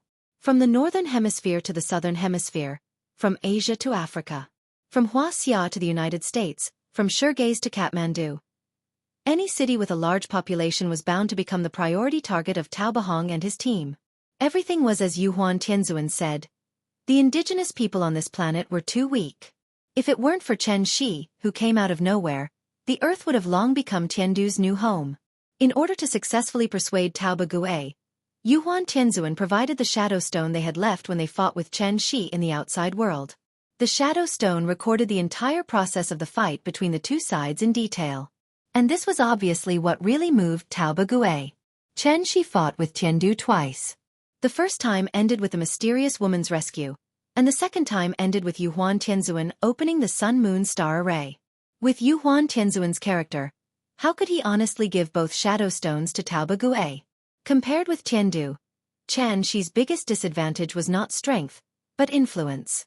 Although Chen Shi's personal strength was strong, he was only one person after all, not a large organization with many eyes and ears and followers. He came alone. He also went alone. Even if he could block millions of lions with one sword, it was still difficult to resist the treachery behind his back. Everything was going according to plan. Therefore, at the same time that Tao Bahong and his team launched the attack, Yuan Tianzuan on the moon also began their operation to break the array. With the 7 Sky Lords as the leader, the Divine Generals and Star Lords as the assistants. With all their strength, they broke through this array. When the surging true essence collided with the array, Chen Shi finally noticed the strangeness. At this moment, he was accompanying the little guy in the yard to find the sense of qi, and teaching the little guy how to draw qi into the body and refine the essence into qi. The sudden change suddenly made Chen Shi slightly absent-minded. However, Chen Shi didn't even have time to figure out the reason carefully. The little guy's slightly puzzled voice suddenly sounded in his ear. "Dad, look there." "What is that? Is the sun falling?" Hearing this, Chen Shi quickly raised his head and looked in the direction the little guy was pointing, but he saw that in the sky thousands of meters high, a huge flame appeared out of thin air. Looking from a distance, the flame was like the sun, smashing towards Shangjing City at an extremely fast speed. Seeing this, Chen couldn't help but be startled. But soon after, a burst of uncontrollable anger suddenly rose in his heart. You're courting death." Since the seal had been touched, it meant that Yuan Tianzuan was forcefully breaking through the formation, so Chen Shi obviously did not take the sudden appearance of the fire in front of him to heart. With a ruthless howl, a long sword formed from true essence appeared out of thin air above the courtyard. Then, like a meteor, the long sword instantly cut through the sky and shot straight towards the ball of flames. Bam! With a muffled sound, the ball of flames completely turned into a cloud of white smoke and dissipated. Fortunately, it was afternoon and the sun was shining brightly in the sky, so not many people noticed the abnormality just now. "Nian Nian, wait for me here obediently. Daddy will be right back." Just as Yuan Tianzuan had guessed, Chen Shi's first reaction was to rush to the moon to settle the score with him. However, as he soared into the sky and spread out his divine sense, Chen Shi suddenly discovered there were signs of true essence fluctuations in the air. Chen Shi followed these fluctuations all the way, and almost instantly came to the front of one of the Xianxia. "Who are you? Why are you making trouble here?" After using true essence to forcibly stop the Xianxia, Chen Shi frowned and looked at the 3 people on the ship. Seeing this, the 3 men of sacrifice on the ship did not even bat an eyelid and directly launched the fiercest attack towards him. Courting death. These men of sacrifice were only at the gold core stage. In front of Chen Shi, they were not even ants. The current situation was urgent. Yuan Tianzuan was still breaking the formation, so Chen Shi did not have time to play the game of torture with them. So, he directly used a secret method on the 3 people on the ship. Soul snatching. Later, Chen Shi finally understood everything. Although these men of sacrifice were brainwashed every once in a while, they still clearly remembered the last order given by Bagui, that was, kill. Wherever they go, kill without mercy. Since Chen Shi knew the cause and effect, there were only 2 choices in front of him. Either he immediately rushed to the moon and beheaded Tiandu on the spot, or he immediately rushed to all parts of the world to stop the killing of the Tuoba family's men of sacrifice. If he chose the former, then with the lethality of immortal cultivators to ordinary people, it was estimated that before Chen Shi succeeded in defeating the 7 Sky Lords, human beings would be declared extinct first. What a vicious plan. What a vicious heart. Yuan Tianzuan was determined that he would not leave the earth alone. This was the angriest day in Chen Shi's life. On one hand, it was because Yuan Tianzuan's behavior really touched his bottom line. On the other hand, it was completely because he was annoyed with his own inaction. Knowing that the 9-star alignment meant the opening of the seal, he did not make any defensive preparations in advance. The reason was very simple. Because, Xianxia had always prided himself as an ordinary person. So from the moment of his return, he only wanted to be like an ordinary person, to have an ordinary and happy family, to live an ordinary and happy life. Xianxia had truly achieved a small recluse in the wild and a large recluse in the city. But it was precisely because of this. He was found an opportunity by Yuhuan Tianzuan and successfully exploited such a big loophole. Thinking of this, Xianxia couldn't wait to rush to the moon immediately and tear Yuhuan Tianzuan into pieces with his own hands. But the current situation forced him to stay on Earth. After all, if he delayed here for a second, another city might become a sea of fire. In the face of those ruthless immortal cultivators, what could the poor human beings do to resist? In desperation, Xianxia had to look up in the direction of the moon, and fiercely gritted his teeth and directly made his heart demon oath. Yuhuan Tianzuan, Yuhuan Tianzuan. What a good Yuhuan Tianzuan! Don't you like to make a heart demon oath? Then I, Xianxia, will also make a heart demon oath today. If I don't kill you in this life, I swear that I am not human. His mouth contained the heavenly law, and his words were law. If there was any disobedience, there would be no hope for the heavenly law in this life.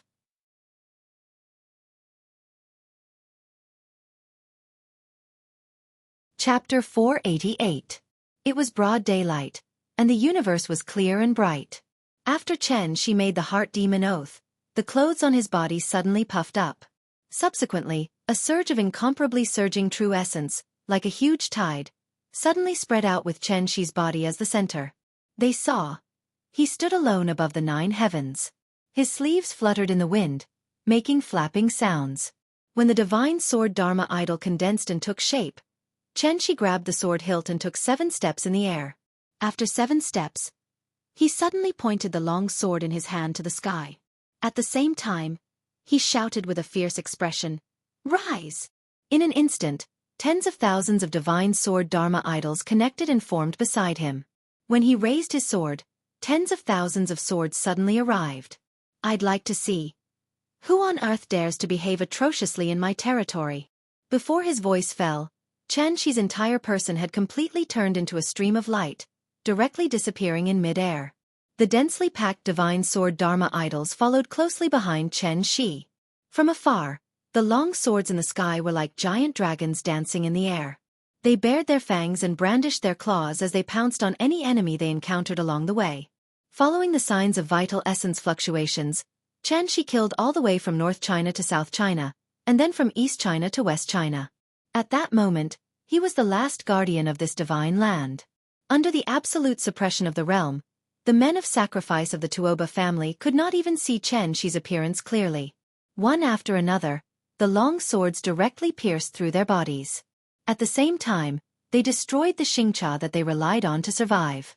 Xianxia's speed was already fast enough, but there were still many cities that had completely turned into a sea of fire.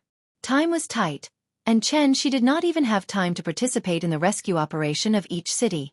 Therefore, he could only hurriedly cause a storm over these cities. Then, he turned around and ran to the next target.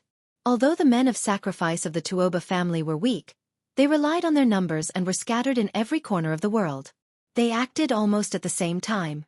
Therefore, by the time Xianxia had completely wiped out the men of sacrifice in Wuxia, nearly 2 minutes had passed. This was simply a time race. Now, it was time to see who could reach the finish line first. At this time, far away near the moon, Tobagaway was also aware of the situation on Earth. Tobagaway had a magic tool in his hands. Through this magic tool, he could immediately know the situation of each follower. It had to be known that Tobagaway had sent out a total of 435 followers for this trip. After sending all these people out, there were only 15 people left, including Tuoba Xiao. Tobagaway had truly gone all out this time. But he never would have thought. From the moment these people set off to the moment they fell, the time it took to brew a cup of tea had not even passed. In such a short period of time, nearly 100 of his followers had perished. At this rate, it was estimated that the owner of the ruins, whom he had never met before, would kill his way to the moon in less than 30 minutes. Thus, when Tobagaway learned of this, the excitement on his face immediately turned into endless anxiety. It was too fast. These people had died too fast. In the shadow stone that Yuhuan Tianzuan had given to Tobagaway, Xianxi's cultivation was only at the peak of soul formation. But with this speed, how could an Empyrean achieve it?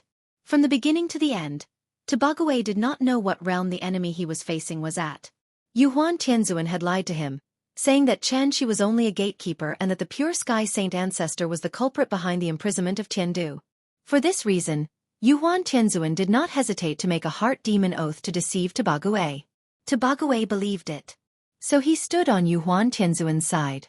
But now that things had come to this, it was useless to say so much. He could only blame himself for being greedy. He did not go to Earth to investigate in advance and listen to Yuhuan Tianzuan's side of the story.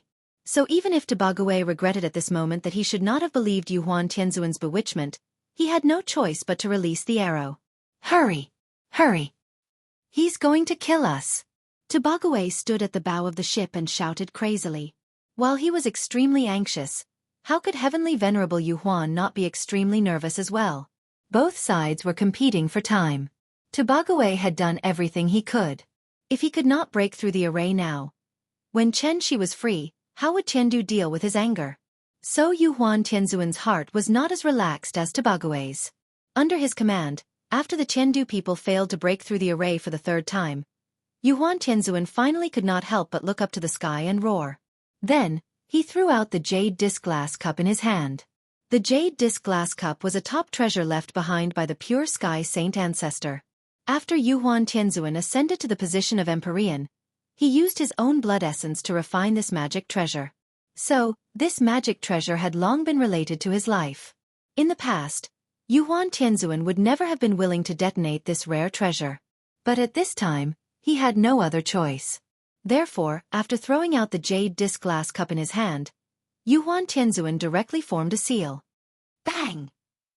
The moment the jade disc glass cup hit the array, the entire moon seemed to tremble.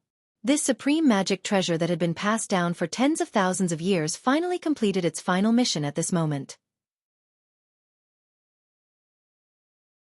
From now on, the name of the three lanterns of heaven, earth, and man would only exist in legends. Under Yuhuan Tianzuan's unscrupulous attack, the array suddenly collapsed, turning into a burst of smoke and dissipating. Heavenly Venerable Yuhuan forcefully endured the impact to his divine soul from detonating his natal magic treasure. He turned around to look at the divine generals and star venerables behind him before abruptly swinging his sleeves and ordering everyone, "Let's go!" Then, with Yuhuan Tianzuan as the leader, the remnants of Tiandu rushed to the giant ship that carried their future.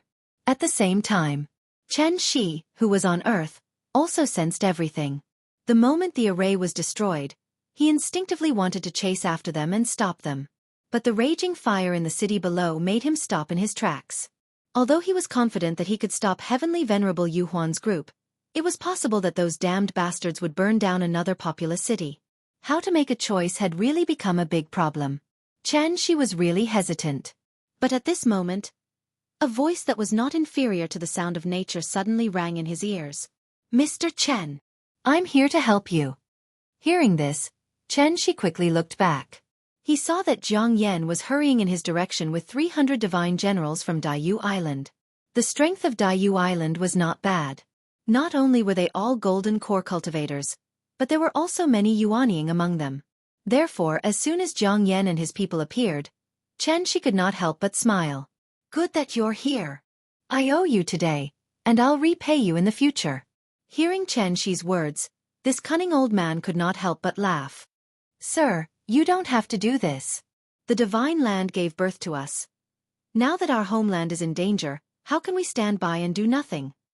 At this point, Jiang Yan suddenly changed the topic and asked in a probing tone, "Sir, you seem to have something urgent to deal with?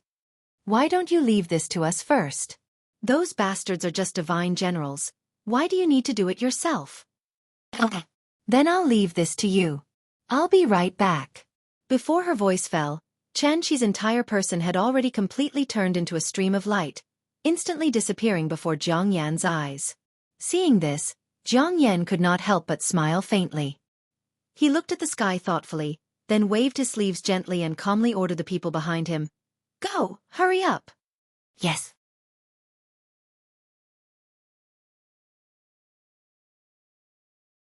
Chapter 489. Yuhuan Tianzuan used the glass cup as the price and finally succeeded in breaking the array. At that moment, the most excited one was not Yuan Tianzuan, but Tobagaway, who had been waiting anxiously. Quick, quick, quick! Tobagaway stood at the bow of the ship and kept waving to everyone. In fact, at this time, why would he need to urge them? After the formation was broken, with Heavenly Venerable Yu Huan in the lead, the remaining several thousand people in Tiandu rushed toward the enormous star Cha in a grandiose manner. This was the third time Tiandu had to move. For the arrogant divine generals and star monarchs, when had they ever been in such a sorry state? Therefore, after everyone boarded the ship, they each found a corner and waited silently for the starship to start. The morale was a little low. But thinking about it, it was understandable. After all, Xianxia was like a dark cloud hanging over everyone's head. As long as they didn't escape from his clutches, this dark cloud would continue to bring endless trouble to people. Venerable, is everyone here? After Yuan Tianzuan boarded the ship, Tobagaway immediately put on a warm smile. Looking at his current flattering appearance, where was the calmness when bargaining with Yuan Tianzuan? Instead, he was more like a waiter in a tea house. This was the reality. It must be known that the sealed Yuan Tianzuan and the freed Yuan Tianzuan were two completely different concepts. Tobagaway was very smart, and of course he was also very sensible. Since Yuan Tianzuan had been freed, then the resentment that made him angry should naturally all turn into clouds and dissipate with the wind. So, Tobagaway instantly adjusted his mentality. From now on, his fate would be closely related to Yuan Tianzuan in front of him. And Emperor Yuan seemed to be very satisfied with Tobagaway's change from arrogance to respect. He nodded gently, and after looking thoughtfully at the blue planet in the distance, he directly ordered to Tobagaway, "There's no time to lose, let's go." Yes. After receiving Yuan Tianzuan's order, Tobagaway immediately rushed to the rudder, and then directly inserted the high-grade spirit stone that he had prepared in advance.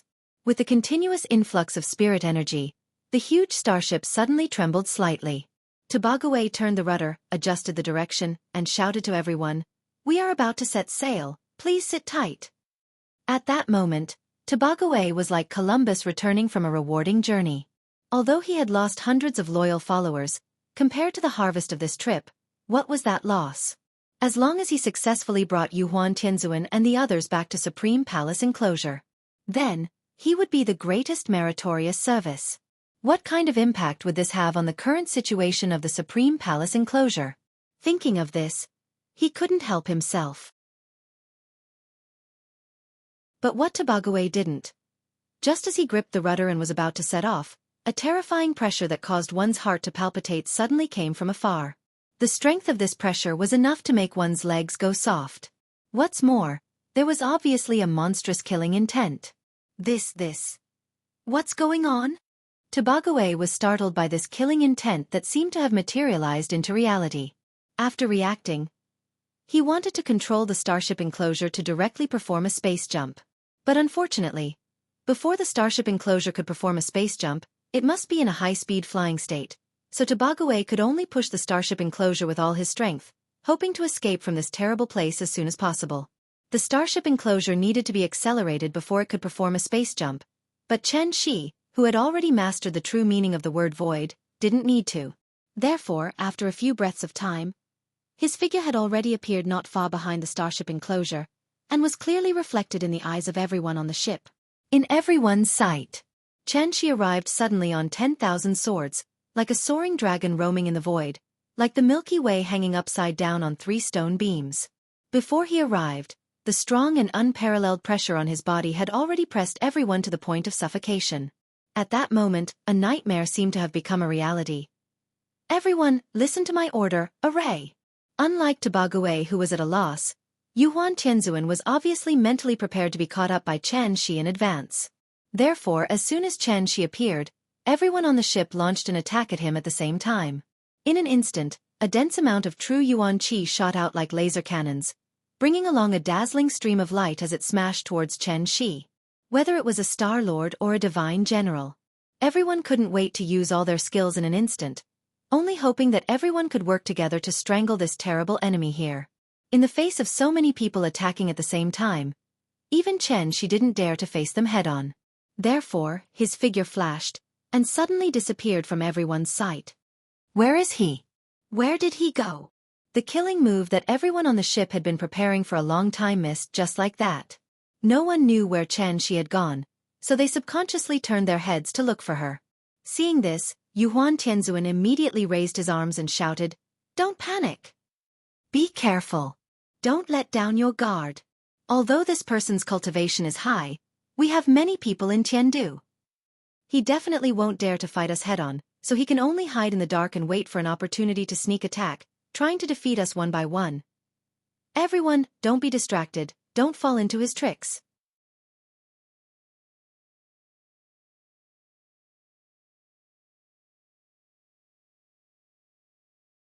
Chapter 490.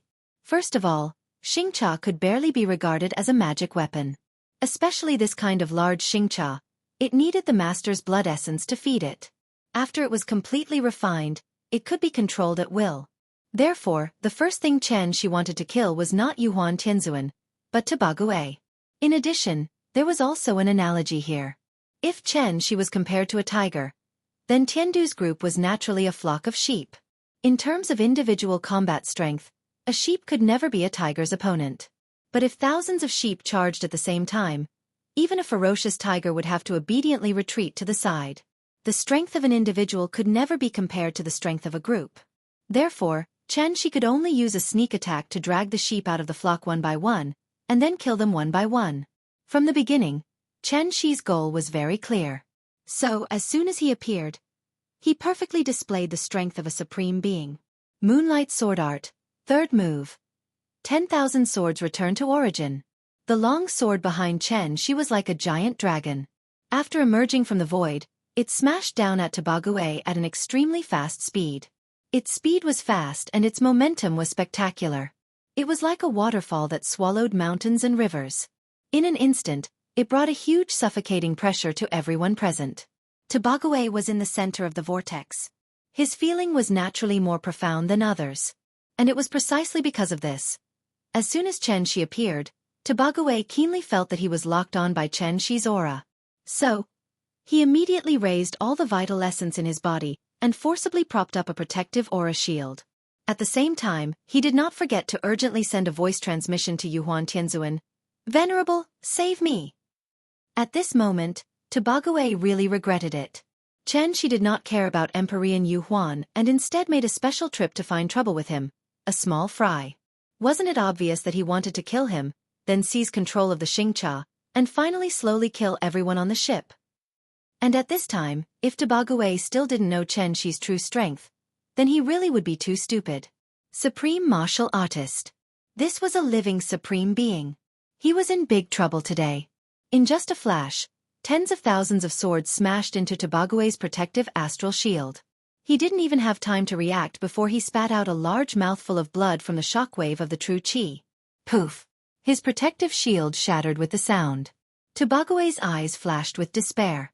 A mirthless smile suddenly appeared on his face. Just what did he, Tobague, deserve to die under the sovereign's sword today? Thinking about it carefully, this seemed to be a kind of honor. Humans would always have some different feelings before they died. Tobague had already mentally prepared himself. But at this critical juncture, a figure suddenly appeared in front of him and risked his life to block this fatal blow for him. Of course, this person couldn't be Tuoba Xiao, moreover, Tuoba Xiao, didn't have such ability. Therefore, when this person risked his life to block this blow for Tobague, even she couldn't help but show a trace of surprise. At that moment, time seemed to stand still. The focus of the audience was on this figure. This person. Wasn't it Yuhuan Tianzuan? No one could smoothly block the full blow of a supreme martial artist. Yuhuan Tianzuan was no exception. Therefore, the moment the tens of thousands of swords arrived, the energy around Yuhuan Tianzuan's body suddenly stagnated. The protective shield also cracked and collapsed. In front of an insightful Void Realm expert, a Divine Transformation Realm expert had no ability to resist. But even so, Yuhuan Tianzuan had no intention of retreating.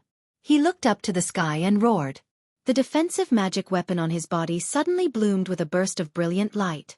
Even if a supreme martial artist is above, I will not retreat half a step. In an instant, the body of the 10 celestial sovereigns, who had been in a high position for a long time, burst out with a tenacious fighting spirit that didn't fear death. Bang! Bang! Bang! 10,000 swords returned to origin was very different from other moves. This move's sword chi was vigorous and long. After the move was released, it was like a huge wave.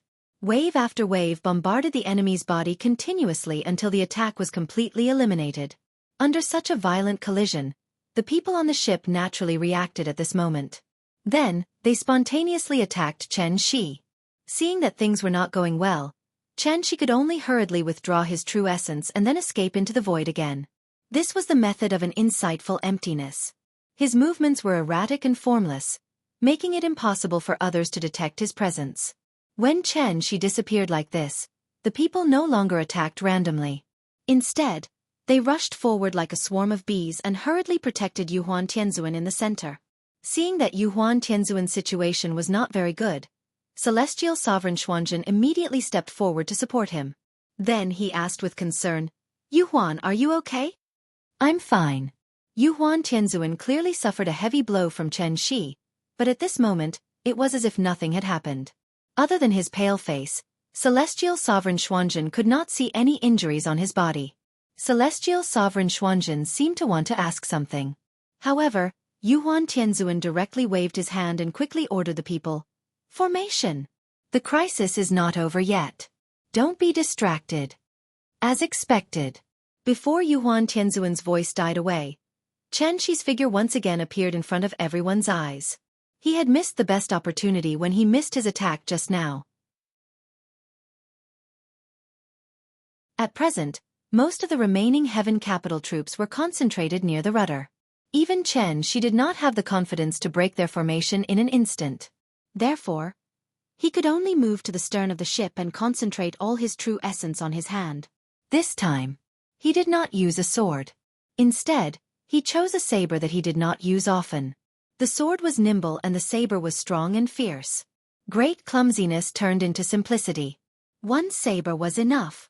The third move of the Flaming Sun Saber technique. One saber cleaving the sky. They saw.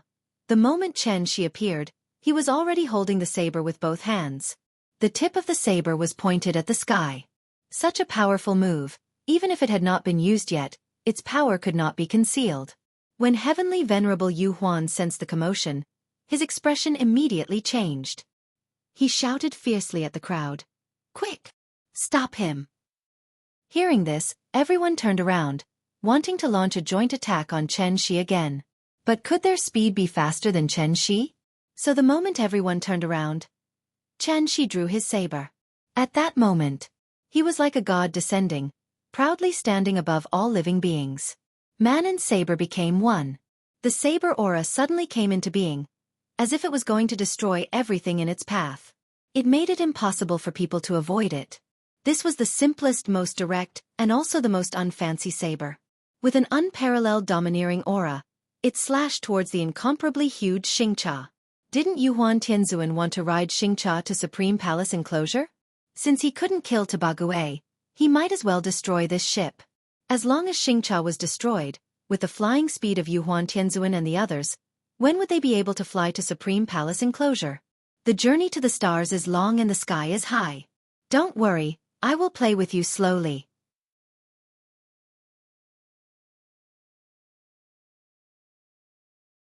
Chapter 491. 3 Breaths.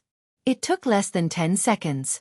After Yuhuan Tianzuan sacrificed himself to block Qianxi's attack for Tabague, who had narrowly escaped death, pinned all his hopes on Xianxia. At that moment, Tabague only felt that his mind was blank. Everything in the outside world seemed to have nothing to do with him anymore. The only thing that could attract his attention was this faintly fluorescent high-grade spirit stone in front of him. As long as this high-grade spirit stone in front of him suddenly bloomed, it meant that Xianxia could perform a space jump. 1 breath. 2 breaths. 3 breaths. When Tabague exhaled a mouthful of turbid air for the 3rd time, his eyes suddenly burst with a burst of light, and the excitement on his face was even more indescribable. However, what Tabague didn't know was, just as he was excited, Qianxia, who was standing proudly at the stern of the ship, also slashed out with the long saber in his hand. Red Sun Saber Technique's 3rd move. One saber cleaves the sky. This was a saber condensed from the true essence of a Dongshu stage cultivator. Xianxia hadn't even slashed out, but this saber light was already like a pillar supporting the sky, instantly increasing by hundreds of times. In terms of length, it was even much longer than the huge Xianxia in front of him. "Break for me!" Xianxia roared, and he finally slashed out with the saber in his hand. This saber light drew a perfect arc in the air at a speed that was difficult to see with the naked eye. It flashed from top to bottom. Its speed was so fast that it made people speechless. The people on the ship didn't even have time to react before the saber light flashed past their eyes. "It's over." Yuhuan Tianzuan watched all this happen, but he was powerless to stop it. But just when he was in despair, a burst of extremely strong light suddenly bloomed in front of Yuhuan Tianzuan's eyes. The light was so dazzling that it was even brighter than the afternoon sun. At that moment, time stood still. It was truly still. Because Xianxia had successfully entered the space jump state. Too late. Xianxia had always been outside Xianxia's defensive array formation, so when Xianxia performed the space jump, she did not bring him along with her. Therefore, he could only watch as Xianxia turned into a ray of light and disappeared from his sight. The entire world finally quieted down. Xianxia turned his head to look at Mars, which was not far away from him, and then turned back to look in the direction of Earth. The azure blue planet was still floating there quietly. This scene was very familiar to Xianxia. Just like the day he returned, this azure planet was also quietly floating there. At that time, Nian was only a little over 4 years old. In the blink of an eye, Nian was almost 7 years old. That's right, when this spring is over and summer comes again, Nian was 7 years old. A second ago, Xianxia was still busy killing people, but in the next second, she suddenly thought of her daughter. Just like that, Heavenly Venerable Yu Huan and the others slipped away right in front of him. However, he didn't seem to be in a hurry at all. Instead, he was like a lunatic as he floated in space and laughed foolishly. But the good thing was, his gaffe did not last long. After raising his hand and making a flying kiss gesture toward Earth, Xianxia immediately put away the smile on his face. "Nian, wait for me, Dad will be back soon." After saying that, Xianxia took a deep look at the azure blue planet in front of him, then immediately turned around and followed the law threads left behind by Xianxia. Run. Run to where? So what if he ran to the ends of the earth? He had to keep his word. If he said he would kill your whole family, he would definitely kill your whole family. Otherwise, how could Xianxia continue to live? Unlike Changhua and Yiji, the two brats who ran away from home, Tobague brought enough high-grade spirit stones on this trip. Therefore, after successfully getting rid of Xianxia, Tobague did not stop for a moment. Every time Xianxia completed a jump, he would immediately replace it with a new high-grade spirit stone. After Xianxia completed the 7th jump, Tobague finally breathed a sigh of relief. He turned around and announced to everyone, "Everyone, we are home." Tobague probably emphasized the word home. Naturally, there was no need to explain the meaning behind his words. "We're home." Hearing this, everyone on the ship could not help but look at each other. Just a second ago, they were still struggling under the shadow of Xianxia. How did they suddenly reach their destination in the next second? So fast. "You don't have to doubt, please look. This is the Supreme Palace enclosure." After saying that, Tobague came to the guardrail, then smiled and pointed to a place not far ahead. A continental plate quietly floating in the universe. If the universe was compared to the sea and the earth was compared to a basketball, then this continent was a small sampan in the sea. This was the Supreme Palace enclosure. An existence that seriously violated the common sense of physics. However, its existence also indirectly proved that the ancient people's conjecture was correct. That is, the sky was round and the earth was round. The Supreme Palace enclosure did not have a sea. At the end of the land was the boundless void of the universe. In addition, although the Supreme Palace enclosure was not a planet, it still had a layer of complex cloud structure similar to the atmosphere. Therefore, looking from a distance from Xianxia, it was actually more like a landscape rockery of a rich family. However, the area of this rockery was much larger than the earth. It was at least twice the size of the earth. Moreover, it did not have a large area occupied by the sea. The Supreme Palace enclosure has been divided into 9 provinces since ancient times. Shang, Han, Ning, Zhong, Lan, Wan, Yu, Yun, and Lei. My Tuoba family comes from the northernmost Ning province of the Supreme Palace enclosure. There is a saying, Ning province is in the north, Tuoba town is in the south. It means that my Tuoba family is in the south of Ning province. At such a close distance, it was impossible to use a space jump. Therefore, Tobagaway took advantage of this time to take the initiative to introduce the general situation of the Supreme Palace enclosure to Yuhuan Tianzuan. And when mentioning the Tuoba family, Tobagaway's entire state faintly changed. Thinking about it, was this the feeling of finding an organization? Tobagaway tried to introduce the strength of the Tuoba family to bring a certain amount of pressure to Yuhuan Tianzuan so that Yuhuan Tianzuan would have no choice but to pay attention to him. But what he didn't expect was, even if the Supreme Palace enclosure was close at hand, Yuhuan Tianzuan's attention had not been on him. Instead, he looked back from time to look behind Xianxia. Seeing this, Tobagaway couldn't help but raise his eyebrows. He finally remembered that he was still being chased by a supreme powerhouse. Just now, I deliberately chose the wrong direction to jump back and forth twice. It should be impossible for them to catch up so quickly, right? A reply came from home, saying that the patriarch is personally bringing people to support. As long as the patriarch arrives, my little life should be saved, right? Seeing that Yuhuan Tianzuan was not in the mood to talk, Tobagaway also obediently shut his mouth. At this time, there was a sudden movement from the stern of the ship, so that everyone on the ship was like a bird startled by the twang of a bow.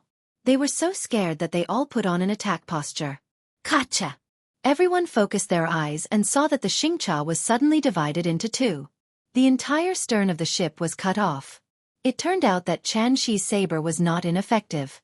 It was just that at that time, Xianxia had already reached the critical point of the space jump, so even if Xianxia had been cut in half, she still successfully reached the Supreme Palace enclosure. It was a false alarm, it's fine, it's fine. Tobagaway was frightened out of his wits. After recovering, he immediately laughed and signaled everyone not to be nervous. If it was destroyed, so be it. Anyway, he was already at this position. Even if he flew slowly, it wouldn't take long to reach his destination.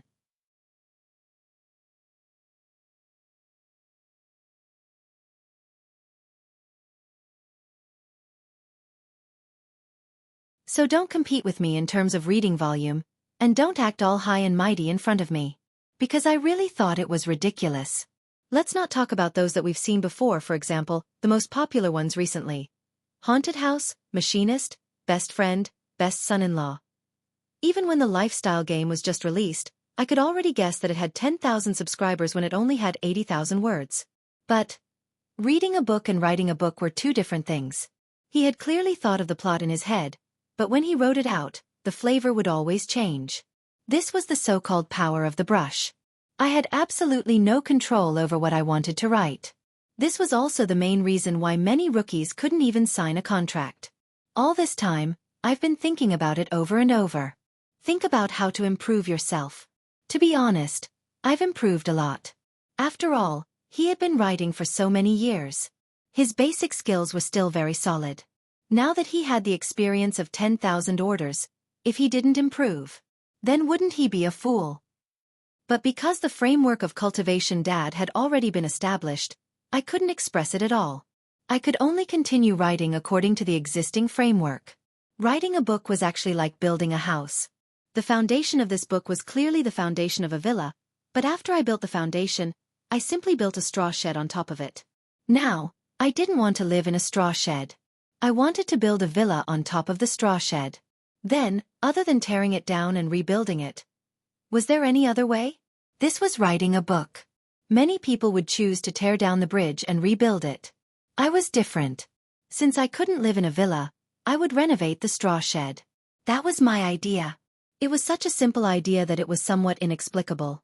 And this was also the fundamental reason why I continued to persevere. Because I had once stood at the top of the mountain, I saw a different scenery. Now, I had fallen to the bottom of the valley. But because of that unexpected experience, I couldn't help but look at the top of the mountain. The mountain man asked me, "Do you have hatred in your heart?" I answered, "No hatred." Then he asked, "Why?" At that moment my answer was so firm. "Thank you for letting me see the scenery at the top of the mountain. If I fell, then so be it. I'll just walk again. But the next time, I want to walk more steadily. Slower, more steadily. That was all. March 3rd, 2019, early morning. The west window opened. Oh right, this isn't a eunuch's declaration. The sun will rise as usual tomorrow, the west window will be as usual. Mwax, love you guys.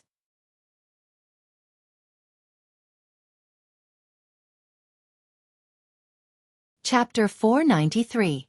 Formation. As soon as he heard these words, Tobagaway was so scared that he began to tremble. He looked in the direction that Heavenly Venerate Yu Huan was pointing at, and saw that a beam of light had appeared diagonally above Xianxia at some point in time. Furthermore, it was rapidly flying in their direction. From a distance, this light was like a meteor. After drawing a beautiful straight line in the sky, it directly smashed in front of everyone. Bang! Before the person arrived, the sword arrived. Sure enough, it was Xianxia chasing after them again. Seeing this, Yuhuan Tianzuan did not seem to be very surprised. His face turned cold, and then he ordered everyone in a loud voice.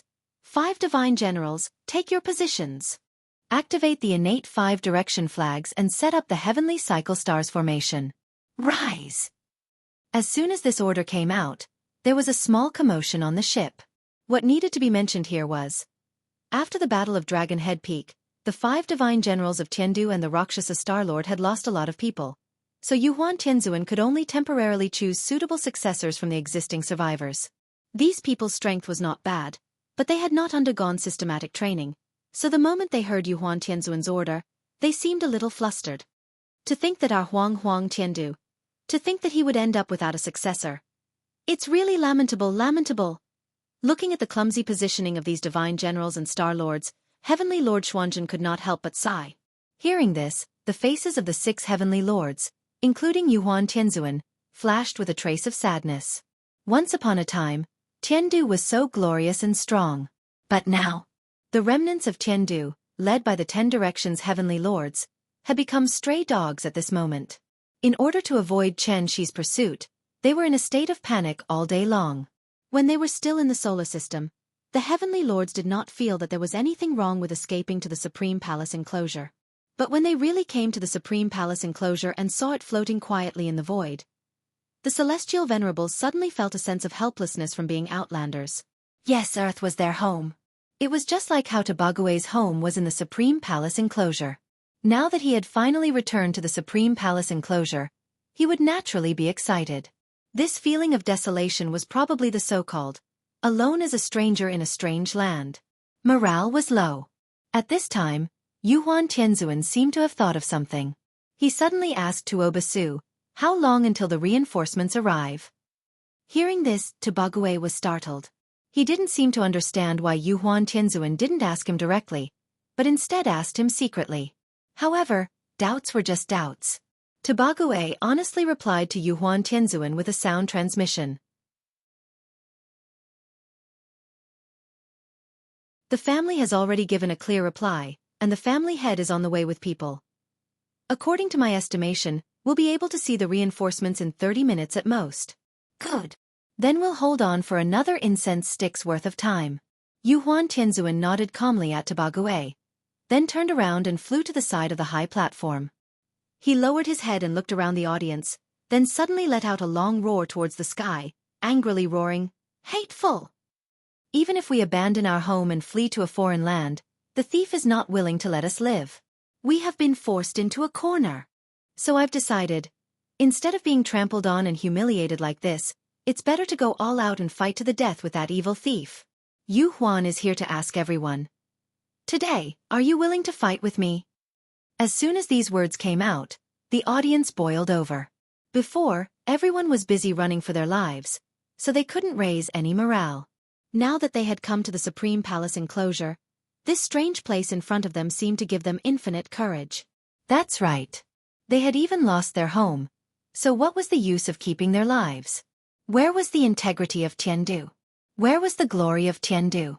After thinking of their last trace of dignity, everyone's fighting spirit was immediately summoned by Yuhuan Tianzuan. Fight! Fight! Fight! The moment the massive heavenly cycle star formation was set up, a silver-white shield suddenly appeared around Xianxia, protecting her within. In fact, this formation was not a killing formation, but more like an auxiliary formation. Its biggest function was to connect everyone in the formation together, so that their vital essences could be intertwined and converge to achieve the purpose of glory and glory. No, the power of the formation has decreased by at least 30% after losing the central Wuji apricot yellow flag. Let me be the eye of the formation. After saying that, Heavenly Lord Xuanzhen prepared to move to the lost corner. However, at this moment, Heavenly Venerable Yu Huan pulled him back without batting an eyelid and then shook his head slightly. What's wrong? Heavenly Lord Xuanzhen, who had always been straightforward, was confused. Heavenly Lord Wondrous Spell, who was next to him, directly pulled him to his side and softly explained to him. What? After hearing Heavenly Lord Wondrous Spell's explanation, Heavenly Lord Xuanzhen's expression was interesting. It turned out that Yuhuan Tianzuan wanted his subordinates to block the attack for him.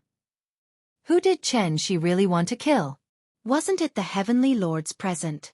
As the leaders of Heaven Capital, the 7 of them were the real culprits that caused Earth to suffer. Since the 7 of them were no match for Xianxia, then the best way. Obviously, they wanted their subordinates to block the attack. Now that the 7 of them were in the center of the formation, if Xianxia wanted to successfully kill them, he had to break through the formation first. However, the formation connected everyone's lives tightly together. As the saying goes, unity is strength. If Xianxia was determined to kill them, then he would kill everyone present first. It was just that these silly heavenly generals and star lords had been betrayed by Yuhuan Tianzuan without realizing it. Instead, they firmly believed that they were fighting for their dignity. It was just like the slogan they chanted. Everything was for the prestige of the Holy Ancestor, everything was for the glory of Heaven Capital. With the appearance of Xianxia, the final battle between him and Heaven Capital finally began. The remaining half of Xianxia was still flying in the universe. The fairy-like Supreme Palace enclosure was not far ahead. However, this last stretch of distance, it turned this Xianxia into a purgatory on Earth. Xianxia attacked fiercely again and again, but the formation dissolved them into nothingness time and time again. It was true that he was a supreme. However, in such a short period of time, even a supreme was somewhat helpless in the face of such a tenacious resistance from everyone. Xianxia was somewhat confused. What was wrong with these people? Why did they suddenly become so fearless of death? As soon as he showed himself, all sorts of magical treasures and spells would be thrown at him. He slashed at the formation's shield again and again.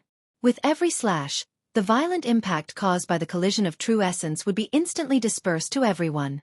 In the face of such frequent attacks, those with lower cultivation would be shaken to the point that their heart meridians would be broken and their 7 orifices would bleed. Even so, every time someone could not withstand the strong impact brought about by Xianxia, they would immediately rush out of the formation and use their last breath to detonate their golden core, temporarily relieving some pressure on their companions behind them. The 7 celestial venerables stood on the high platform and watched everything in front of them. Although he could not bear it, Celestial Venerable Xuanzhen finally listened to Celestial Venerable Wondrous Spell's dissuasion. He stood on the high platform with the other celestial venerables and constantly pretended to gesture. Those who could cultivate to this level were not fools. Even ants wanted to live, so how could the celestial venerables not want to live? After all, they were the core of Heaven Capital, and at the same time, they were the future spark of Heaven Capital. As long as they could force Xianxia to retreat and successfully enter the Supreme Palace enclosure, then Heaven Capital would usher in a new era. In the process of Xianxia flying to the Supreme Palace enclosure, the remnants of Heaven Capital fell one after another. Every time they self-destructed, it was like a festive firework, shining non-stop in this silent universe. After enduring for 3 breaths, another incense stick of time welcomed. Finally, after nearly half of the people on the ship were gone, a ray of light finally appeared in Yuhuan Tianzuan's eyes. Venerable One, look! That's the Tuoba family's flag. We're saved.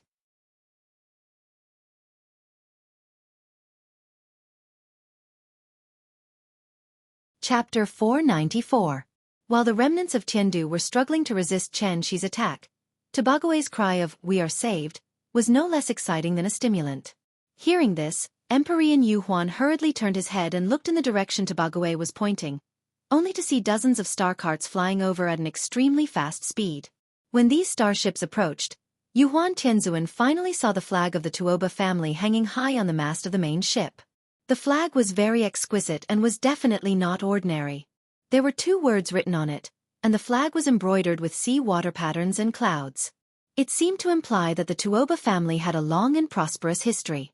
The reinforcements Tobague had been waiting for. They had finally arrived. There were a total of 24 starships that came to support. When they were about to approach the location of Tobague's group, these starships immediately took the lead with the main ship, and the rest split into 2 sides and spread out in a goose formation. Looking at their momentum, there was a faint air of military formation. Seeing this, Xianxia temporarily withdrew his true essence and then quietly floated in the void, as if he wanted to see why this group of people had come. Your Excellency is Mr. Chen? Tuoba Yi is here. Greetings, sir. After the starship stopped, a figure flew out at an extremely fast speed, and then went straight to Xianxia. The 2 faced each other in space. Xianxia sized up the other party, and the other party sized him up at the same time. This man, who claimed to be the head of the Tuoba family, had a cultivation base around the middle stage of divine transformation, which should be at the same level as Yuhuan Tianzuan. Perhaps because he knew that his cultivation base was far lower than Xianxia, as soon as Tuoba Yi appeared, he took the initiative to respectfully greet Xianxia. Xianxia naturally knew why Tuoba Yi had come. Therefore, he didn't even bother to waste time with the other party. After waving his hand indifferently, Xianxia said coldly, "Since I have chased you all the way here today, I have already made it clear that I will never let this matter go. Get out of the way. You can't stop me." After saying that, Xianxia's figure disappeared from Tuoba Yi's sight. By the time Tuoba Yi came back to his senses, Xianxia had already caught up with the dilapidated Xianxia in front of him and continued to demolish it. Bang! When the sword light emitted by Xianxia once again collided with the large array, a strong wave of true essence instantly set off in the void. At that moment, the joy of seeing the reinforcements immediately fell to the bottom of the valley. Even though the Tuoba family's reinforcements had arrived, the situation didn't seem to have improved. Xianxia was still attacking the formation. Everyone was still struggling to hold on under his attacks. Inside the array, Yuhuan Tianzuan and the others looked at the sky with stern expressions. At this point, they could only place all their hopes on Tuoba Yi. They could only hope that everything was as Tuoba Gue said, that the Tuoba family was willing to offend a supreme in exchange for the alliance of the entire heaven capital. Otherwise, Yuhuan Tianzuan could only use his own method to deal with the catastrophe in front of him.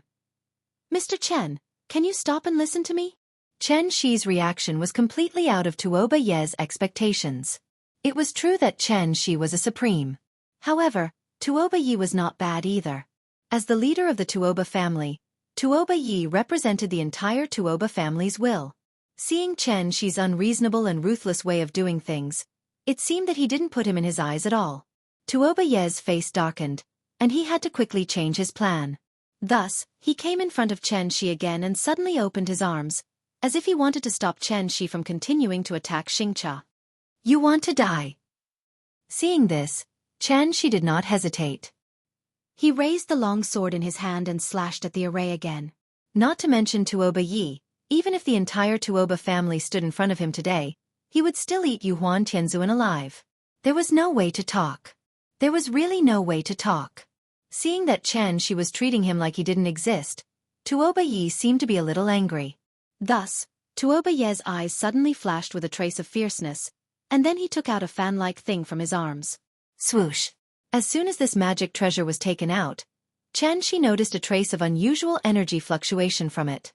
He originally left some leeway, intending to give Tuoba Yi a chance to stay out of this. But since Tuoba Yi was so unappreciative, then don't blame him for being merciless.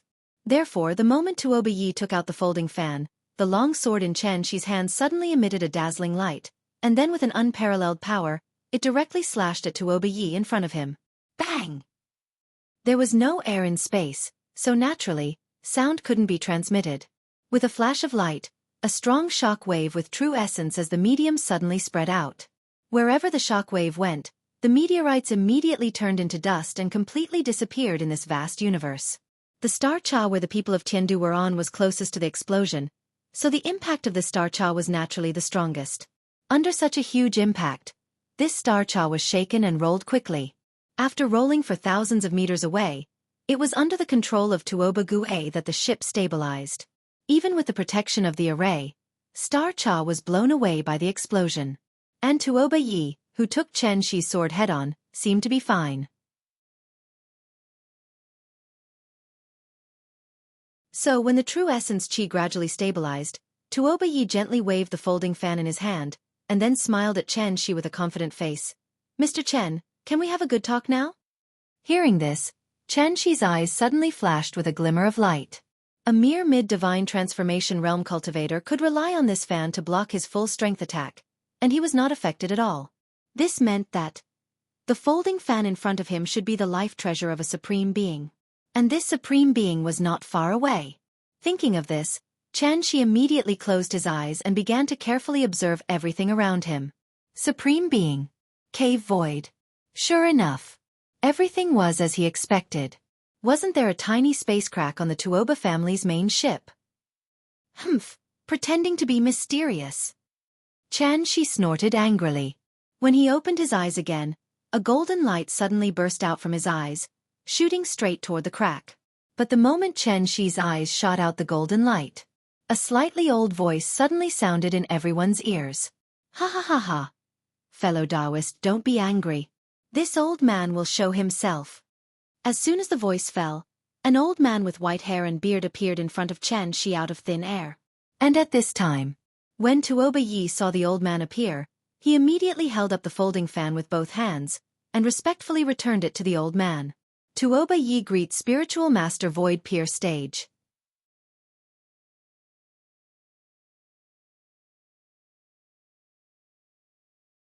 Chapter 495.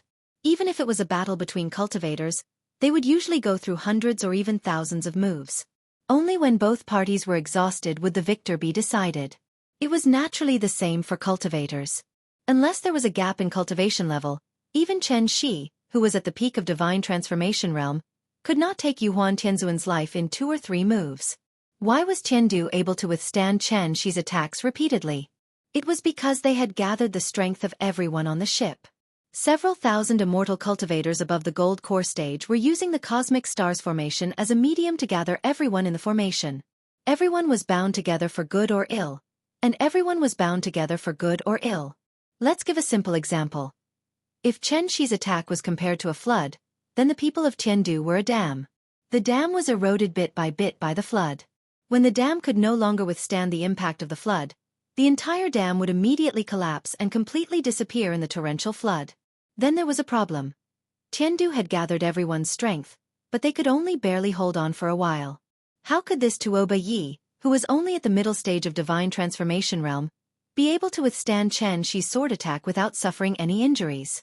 How could there be nothing fishy about it? Xianxi immediately understood why Tuoba Yi could withstand his sword attack. The reason was very simple. Because there was an expert helping him in secret. The folding fan was Taoist Master Chongxiu's natal magic treasure. Taoist Master Chongxiu himself was a supreme existence. He could freely travel through the void like Xianxi. Because he had been hiding in the void and was not in the main plane, even Xianxi could not discover his existence immediately. Taoist Master Chongxiu? After hearing Tuoba Ye's words, Xianxi could not help but frown slightly and asked coldly, "You are not a member of Tuoba family?" Hearing this, Taoist Master Chongxiu chuckled. The smile on his face was just like the spring breeze, which formed a sharp contrast with the indifference on Xianxi's face. "My name is Master Chongxiu. I am the sect master of Jade Clear Grotto Heaven." Jade Clear Grotto Heaven? Xianxi had long heard of this name from Changhua. Therefore, after hearing the old man's self-introduction, Xianxi immediately understood everything. Jade Clear Grotto Heaven should be the strongest force in the Supreme Palace enclosure, right? With the current strength of the Tuoba family, even with the addition of Tiandu, they simply could not withstand the fury of Xianxi.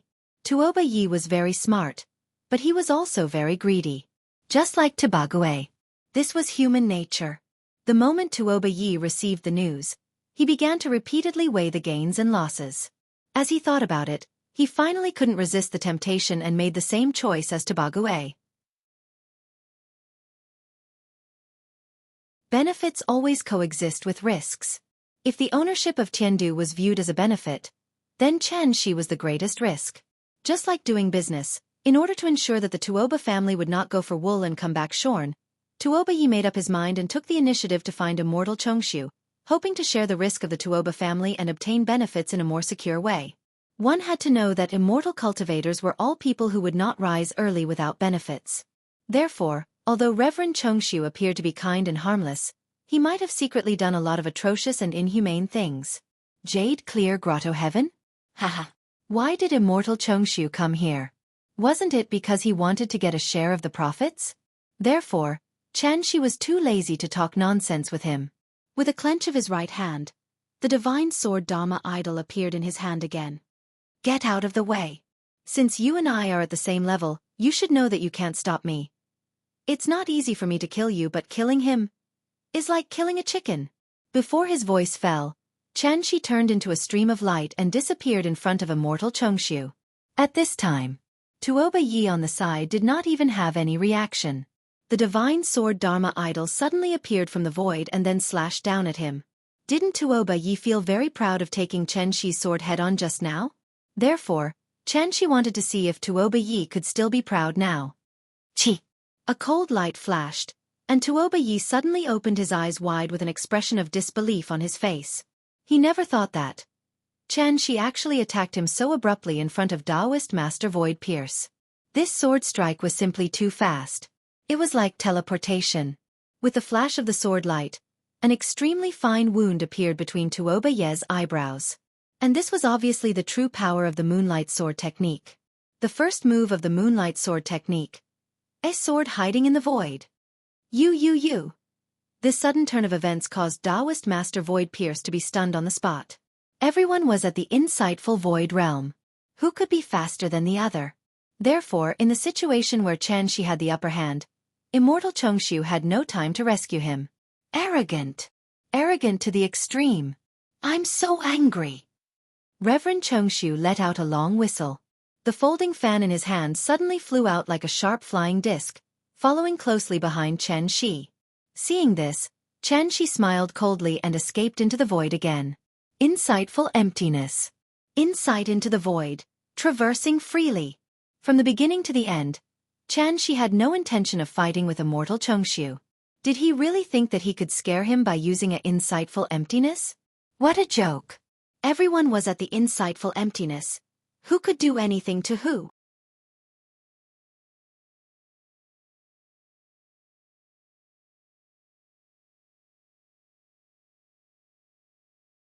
Chapter 496.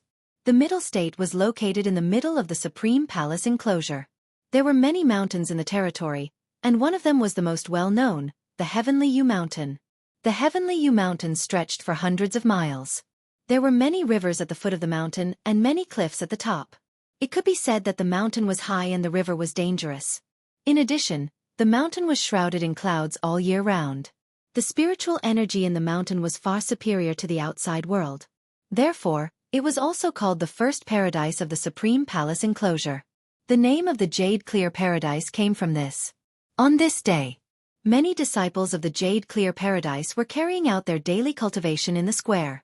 Suddenly, a dilapidated large Xianxia appeared in the clouds of the distant mountain.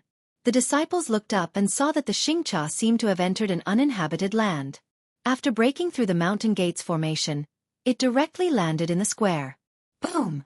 With a loud sound, the dilapidated Xianxia finally completed its final mission and turned into a pile of debris in the martial arts practice field.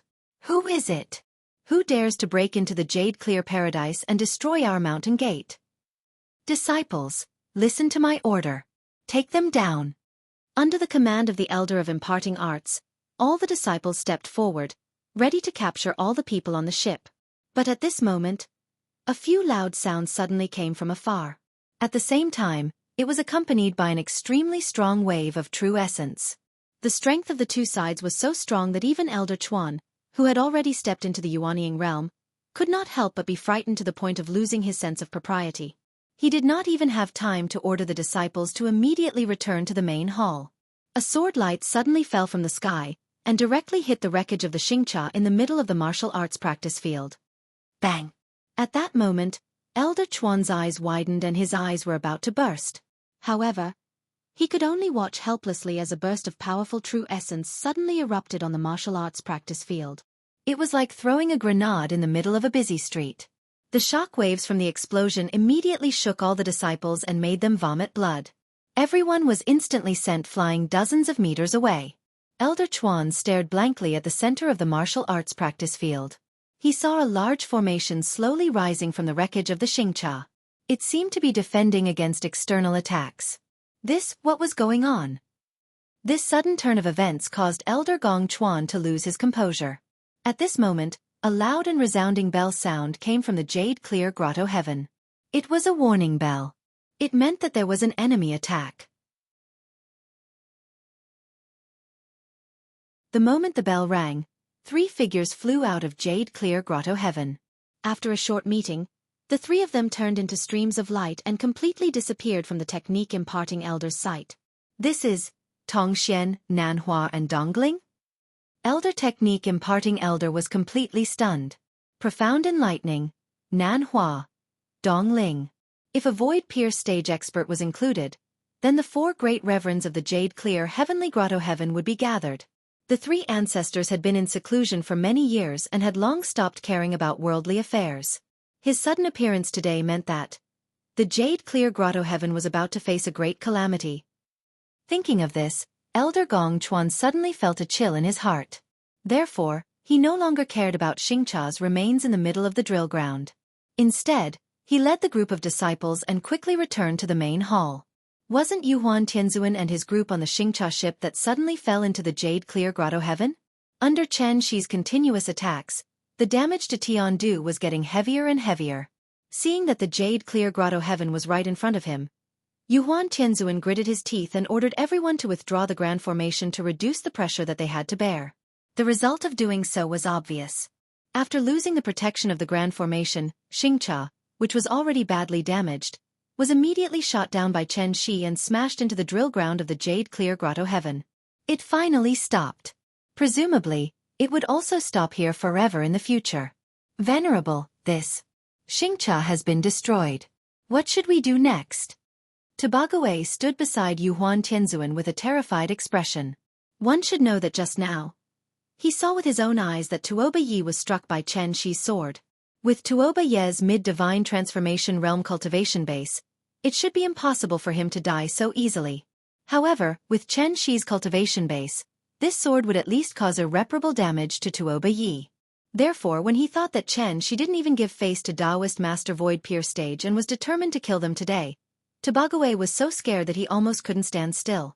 If he had known that this matter would become so big, even if he was beaten to death, he would never take half a step into the Heaven's Pivot ruins. At this point, the third party, including Taoist Master Void Pierce stage, had reached the point where they couldn't back down. Yuhuan Tianzuan wanted to run. Chen Shi wanted to chase after him. Taoist Master Void Pierce stage wanted to stop him. If Yuhuan Tianzuan didn't run, Chen Shi would kill him. If Chen Shi didn't kill him, how could the Heart Demon Oath be fulfilled? As the third party, if Taoist Master Void Pierce stage couldn't stop Chen Shi, where should he put his old face? Due to the above reasons, today's matter was destined to be difficult to resolve. After hearing Tobagawei's question, Yuhuan Tianzuan didn't answer for a long time. His face was gloomy, and no one knew what he was thinking. Venerable. Venerable? Seeing that Yuhuan Tianzuan didn't answer, Tobagawei had to be like an ant on a hot pan, anxiously pacing around the array. Losing Xianxia meant that they lost the ability to move. Although the array hadn't been broken yet, how long could it last? Were they really going to sit here and wait for death? Tobagawei was annoyed. If it weren't for the fear that Yuhuan Tianzuan might suddenly turn hostile, he would have already fled. Just as Tobagawei was anxious, a dazzling light suddenly bloomed in the distant sky. Immediately afterward, 5 figures appeared out of thin air in the huge martial arts field. It was Chen Shi and the 4 Taoist masters. They saw. Chen Shi stood alone in the middle of the martial arts field, facing the remains of Xianxia. The 4 Taoist masters stood in the 4 corners of the martial arts field, trying to trap Chen Shi. Although Chen Shi was surrounded by the 4 Taoist masters, there was no panic on his face. Instead, there was a faint smile on his face. Like a hunter who was preparing to capture his prey from a trap. Even if he was surrounded, Xianxi's attention wasn't on the four Taoist masters at all. Instead, it was focused on Yuhuan Tianzuan. Xianxi and Yuhuan Tianzuan looked at each other across the air. He didn't make any move. After the four Taoist masters looked at each other, they had to forcibly suppress the idea of striking first. One had to know that this was a battle between Taoist masters. Although they had the advantage in numbers, if they really started fighting, it would take a while for them to end the battle.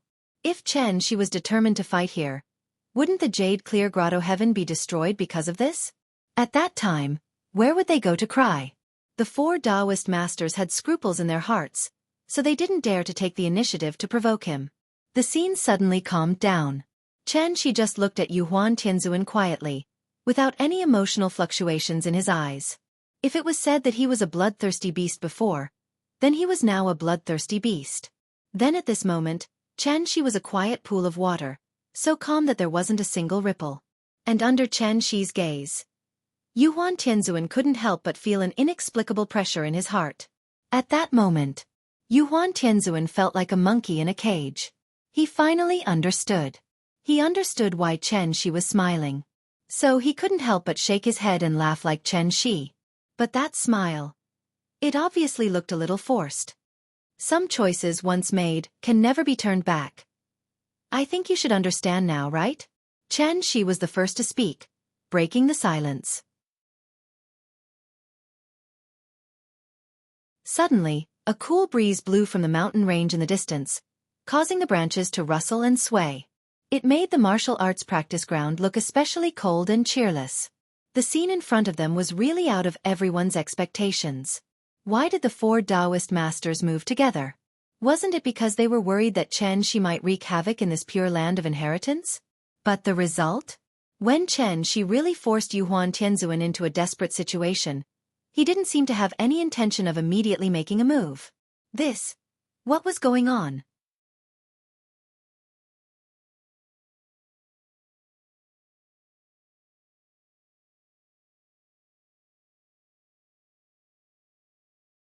So as long as Xianxi was willing to sit down and talk, he might be able to come up with a solution that would satisfy everyone.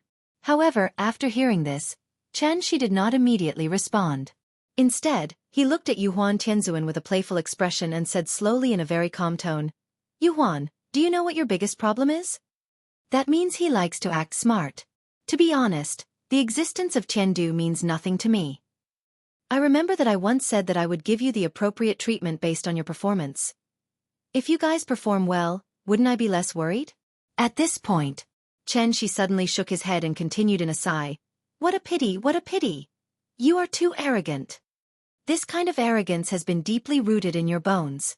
You are the master of Tiandu, so you can't tolerate being a prisoner at all. No matter how good the conditions I give you, as long as there is a chance, you will still choose to be my enemy. Am I right?" Xianxi's voice came to an abrupt stop. He had said what he should say. There was no need to say what he shouldn't say. Why did he chase him all the way to the Supreme Palace enclosure? The Heart Demon Oath was only one of the reasons. In fact, Yuhuan Tianzuan's biggest mistake was actually, even if he guessed that Xianxi might care a lot about the mortals on Earth, he did not guess the weight of these mortals in Xianxi's heart. If Yuhuan Tianzuan had not delayed Xianxi in such a brutal way, perhaps Xianxi might have turned a blind eye and let Tiandu live. So what if he was a celestial lord? In Xianxi's eyes, he was no different from an ordinary person. Although he had not returned to Earth and was unable to determine how much damage this disaster had caused to mankind. But as long as he thought about it, he could come up with a rough figure in his heart. This was definitely an astronomical figure. And compared to these innocent victims, what were the mere thousands of people in Tiandu? So, they must die. So what if they escaped to the Supreme Palace enclosure? So what if they found the four great spiritual masters? If I say I want to kill you, then I must kill you. This was Xianxi's attitude. The four great spiritual masters did not understand. However, Yuhuan Tianzuan suddenly understood. Remove the great formation. At that moment, he was like an old man on the verge of death, waving his hand dispiritedly to signal everyone to remove the great formation. Everyone could not help but look at each other, completely unable to understand what he meant. In this regard, Yuan Tianzuan did not explain much. Instead, he directly walked out of the protective range of the Great Formation in front of everyone present. Mr. Chen. Yuan Tianzuan paused for a moment, then suddenly lowered his head to Chen Shi and said, "This old man knows his mistake." Chen Shi did not reply. Seeing this, Yuan Tianzuan could not help but reveal a bitter smile. This old man is the head of the 10 celestial sovereigns. Everything in Tiandu is decided by this old man alone. Today's matter is all because of this old man.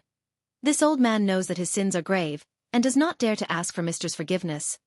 I only hope that Mr. can give these poor children a way out on account of the fact that my Tiandu has long since ceased to exist in name. As he spoke, Yuan Tianzuan turned his head to look at the remnants of the Tiandu battalion behind him. At this time, everyone finally understood what he wanted to do, so they all tried to dissuade him. "Sky Sovereign, we are not afraid of him. Come back quickly. We can still hold on. At most, we'll just die in the bird's nest. What are we afraid of?" "Right. We're not afraid of him. For the prestige of the sacred ancestor. For the glory of Tiandu." These people in front of him were the last hope of Tiandu. Yuan Tianzuan silently looked at the crowd, but the corner of his mouth suddenly revealed a faint smile. Then, he turned to look at Chen Shi. Didn't Chen Shi want him to give a reasonable explanation? Then try your best. Since things have come to this old man is only willing to use my blood to quell the anger in your heart. I only hope that Mr. can let them live. Sigh. After a deep sigh, this Yuan Tianzuan, who had been in charge of Tiandu for hundreds of years, completely turned into a cloud of smoke and disappeared in front of everyone's eyes. However, even though Yuan Tianzuan had died on the spot, the sword in Chen Shi's hand still did not disappear. He looked at everything in front of him indifferently. It seemed that he was not very satisfied with this result. Seeing this, the remaining Empyreans couldn't help but look at each other. Then, as if they had made up their minds, they all walked out of the range of the Great Array. The successive deaths of the 10 Empyreans seemed to announce the end of the era that belonged to Tiandu. And with their fall, everything that happened today was destined to be recorded in the annals of history. On this day, Chen Shi alone in the Supreme Palace enclosure's Jade Clear Grotto Heaven, forced back the 4 great spiritual masters, and forced the 10 Empyreans to their deaths. The Lord of the Skies core. From this, his might shook the Supreme Palace enclosure.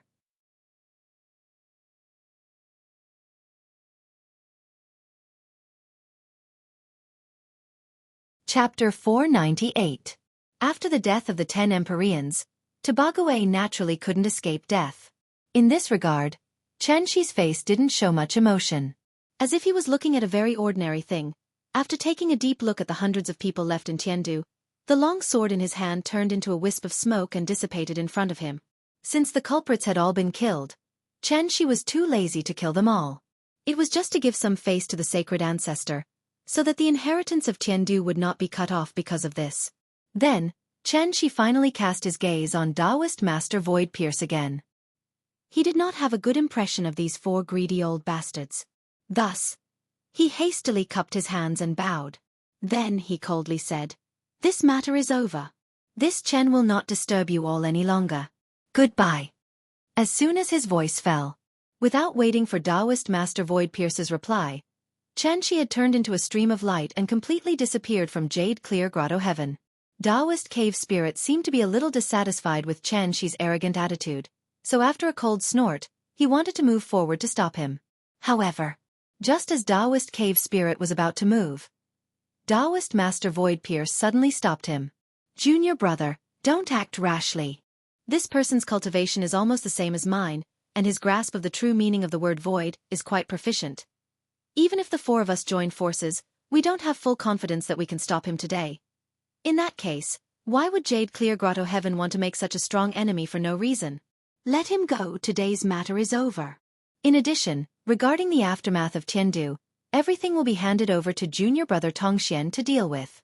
Junior Brother Cave Spirit, come with me, Senior Brother has something to say to you." Chen Shi left the Supreme Palace enclosure just like that. He didn't even bother to think about any problems related to Tiandu, because everything that happened next had nothing to do with him. And the reason why he didn't kill Tiandu was actually because of this. The 4 Taoist masters seemed to have lost face, But in the end, they also got the benefits they wanted, namely, the remnants of Tiandu. Tiandu represented an era that was completely different from the Supreme Palace enclosure. The four spiritual masters could tolerate Xianxia brushing away their face, but they absolutely could not tolerate Xianxia killing the remnants of the Tiandu division in front of them. If that was the case, wouldn't it mean that all their hard work today was in vain? Although the celestial sovereigns of the 10 directions had fallen, the sacred ancestor Taiching's inheritance had been passed down. This was the inheritance from the Dubhe ruins. How could the jade clear grotto heaven not be tempted? And this was the bottom line of the four sages. If Xianxi's bottom line was to kill all the culprits, then Yuhuan Tianzuan's bottom line was to let Tiandu's inheritance continue. All three parties had their own bottom lines. In the end, it was obvious that the final result could only be produced under the condition that these three bottom lines were not touched. Back to Xianxia. After leaving the Supreme Palace enclosure, Xianxia did not rush back to Earth immediately. Instead, he stayed near the Aot Nebula for a while. Everything that had happened before could be considered as a reminder to Xianxia. After losing the protection of the grand formation of sun, moon, and stars, the solar system had long been reduced to a vegetable market where everyone could enter and exit freely. Naturally, Xianxia was very dissatisfied with this. The universe was so big. If the Supreme Palace enclosure could appear today, who knew what kind of terrifying monster would appear tomorrow? The current Earth was still too weak and could not withstand such repeated torment. Therefore, the matter of reactivating the grand formation of sun, moon, and stars was imperative. Thinking of this, Xianxia took out the soul mirror and studied it carefully. However, this broken mirror had been in a sealed state ever since he forcefully brought out the remnant soul of his sister-in-law. Even if Xianxia used all kinds of methods, he could not successfully activate it. Helpless, Xianxia could only temporarily put aside the idea of reactivating the grand formation of sun, moon, and stars, and use his own method to build a barrier for the solar system. The Tai Ching divine ancestor used the grand formation of sun, moon, and stars to seal the entire solar system. Such a shocking move could not be done by a mere insightful emptiness realm cultivator. Therefore, Xianxia could only use a more clever method, and that was setting up one after another waymark in the Aot Nebula, and finally connecting these waymarks together to serve as a warning. Although the waymarks could not prevent outsiders from entering like the grand formation, Xianxia could be informed of the news immediately and set off to check it out. Although this arrangement was a little strenuous and unrewarding, it played a certain defensive role. Presumably, today's incident would not happen again. Besides, judging from the commotion Xianxia had caused at the Supreme Palace enclosure earlier, even if someone wanted to sneak into the Tianshu ruins to investigate in the future, they would probably think twice before doing so. After all, there was a living paragon living inside. Because the Aot Nebula was simply too big, by the time Xianxia finished setting up the waymarks and successfully returned to Earth, nearly half a month had passed. This was the first time Xianxia had left without saying goodbye. The little girl clearly remembered what Xianxia had said to her before he left.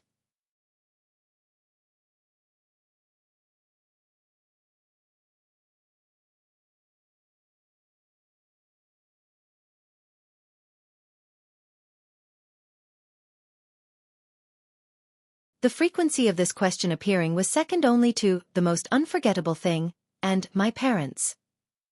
Who knew which little friend the children were thinking of when they were writing this essay? Luban number 7, or Arthur? The three little fellows strolled around Ho-Hai. After seeing many people swimming in the water, they stood by the shore and eagerly watched. They had learned how to skate, but they had not learned how to swim yet. Therefore, after seeing so many people frolicking in the lake, the three little fellows were immediately moved. The water quality in Ho-Hai is very good. Swimming in the wild here can be considered a custom of the old Shangjing people. Although the authorities clearly prohibited swimming in Ho-Hai, it couldn't stop the enthusiasm of the local people. Once the weather warmed up, more and more people would sneak to Ho-Hai to swim. Nian Nian, I heard from the teacher that cats can swim. How about, let's throw Big Cat into the water and see if it can swim. Summer vacation was in 2 months. When school started in the second half of the year, the three of them would officially enter the 2nd grade. As they got older, the brothers came up with more and more bad ideas. One guessed that if she sneaked into the water, Gu Lao would drag her to the yard and beat her repeatedly when she got home. Therefore she came up with the idea of the big cat. The old man strictly forbade them from swimming in the river, but he didn't say that big cat was not allowed to swim in the river. Therefore, after hearing Wenwen's suggestion, the little fellow was obviously moved.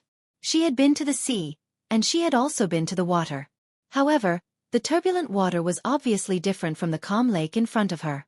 And because she had seen the sea, the moment she heard Wenwen's suggestion, Nian was slightly excited and said to the big cat, "Big cat, do you like swimming? Swimming is fun. I'll take you to swim, okay?" The big cat was lying lazily in her arms and taking a nap.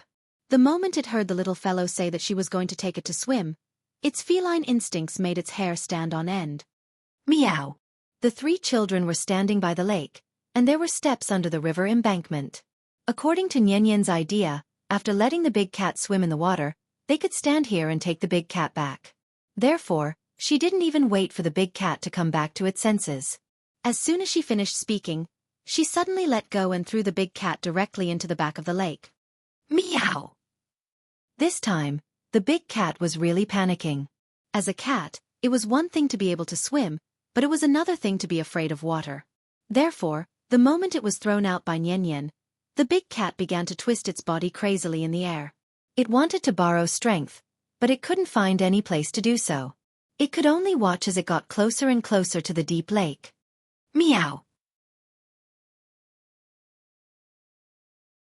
With a shriek, its body suddenly expanded by 30% in the air. It was instinctive to be afraid of water. Driven by its instincts, it obviously didn't care about Xianxi's constant warnings. Therefore, the moment the big cat was about to fall into the water, its body grew at least 2 to 3 times its original size. But at this moment, a ray of vital energy shot out from nowhere, and then it forced the big cat back into its domestic cat form. Splash! With the sound of falling into the water, the big cat seemed to have suffered a great grievance, and soaked in the water, it meowed miserably. Nian, look! I told you it could swim. Seeing that the big cat didn't sink into the water, the two brothers immediately shouted happily. However, when Nian saw the big cat's pitiful appearance, she suddenly thought of something, so she quickly walked down the steps, then stood on the shore and waved at the big cat. "Big cat, come over quickly, the water is cold." As she spoke, Nian reached her hand into the lake. The lake was indeed very cold. "Big cat, I'm sorry. The water is so cold, I shouldn't have thrown you into the water. Come, I'll hold you, this way you won't be cold, right?" After pulling the big cat out of the lake, Nian began to apologize to the big cat. She completely ignored the big cat's wet body, and directly hugged the big cat into her arms, trying to use her body to drive the cold away for the big cat. Seeing this, the two brothers couldn't laugh anymore. At this time, they finally realized that they were in the wrong, so they imitated Nian, surrounded the big cat and apologized with a heart full of guilt. Exploration and practice. This was a process that children had to go through in the process of growing up. Because of the immaturity of the mind, they would always do a lot of unreasonable things unintentionally. At this time, the effect of a parent's blind punishment was far less than the correct guidance. Even if she wasn't by her side today, Nian still quickly realized that she was in the wrong. What did this mean? It meant that she was really starting to grow up and gradually forming her own worldview. "You have such a cute and sensible daughter. Mr. Chen, you're so lucky. I'm so envious." Just as the three little guys were running in circles around the big cat, Xianxia and Jianghu silently appeared not far behind them. In fact, Xianxia had come back a long time ago. It was just that he saw that Nian was having fun, so he didn't show up to disturb them. And the reason why she didn't go home immediately was because, of course, it was because of Jianghu.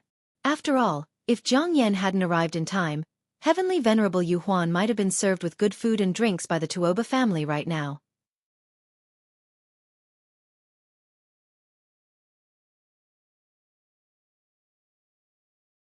Chapter 500. If Jianghu had not arrived in time, Yuhuan Tianzuan and his group would have successfully entered the space jump and reached the Supreme Palace enclosure as quickly as possible. Although she could chase after Yuhuan Tianzuan to the Supreme Palace enclosure after dealing with the Tuoba family's men of sacrifice. But by that time, Tiandu's group might have already broken up into pieces and scattered in the Supreme Palace enclosure. Could it be? Could she plow through the Supreme Palace enclosure and find everyone in Tiandu even if he had to dig 3 feet into the ground? Even if Xianxia really had the leisure to do so, he did not have so much time to waste in the Supreme Palace enclosure. Therefore, it was obviously the best result to be able to catch the remnants of Tiandu before they scattered.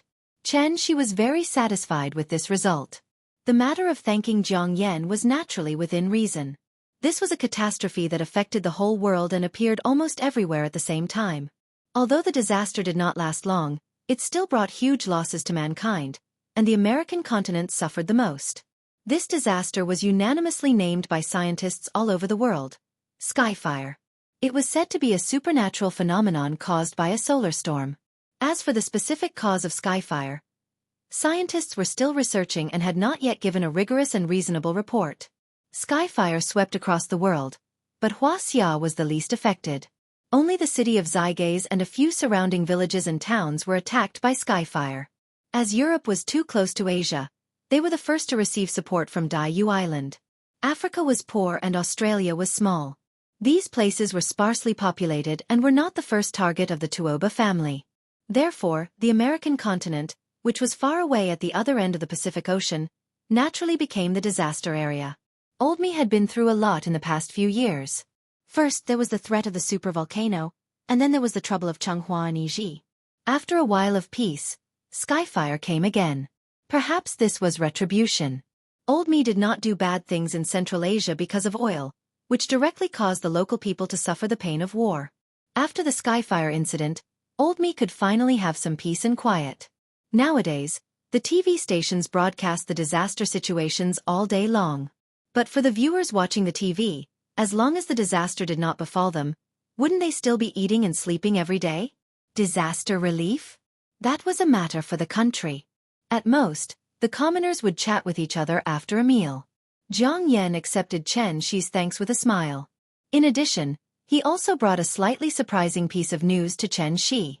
That was, Diyu Island had officially joined the Wu Lian. Because of this, Jiang Yan became one of the Wu Lian tycoons.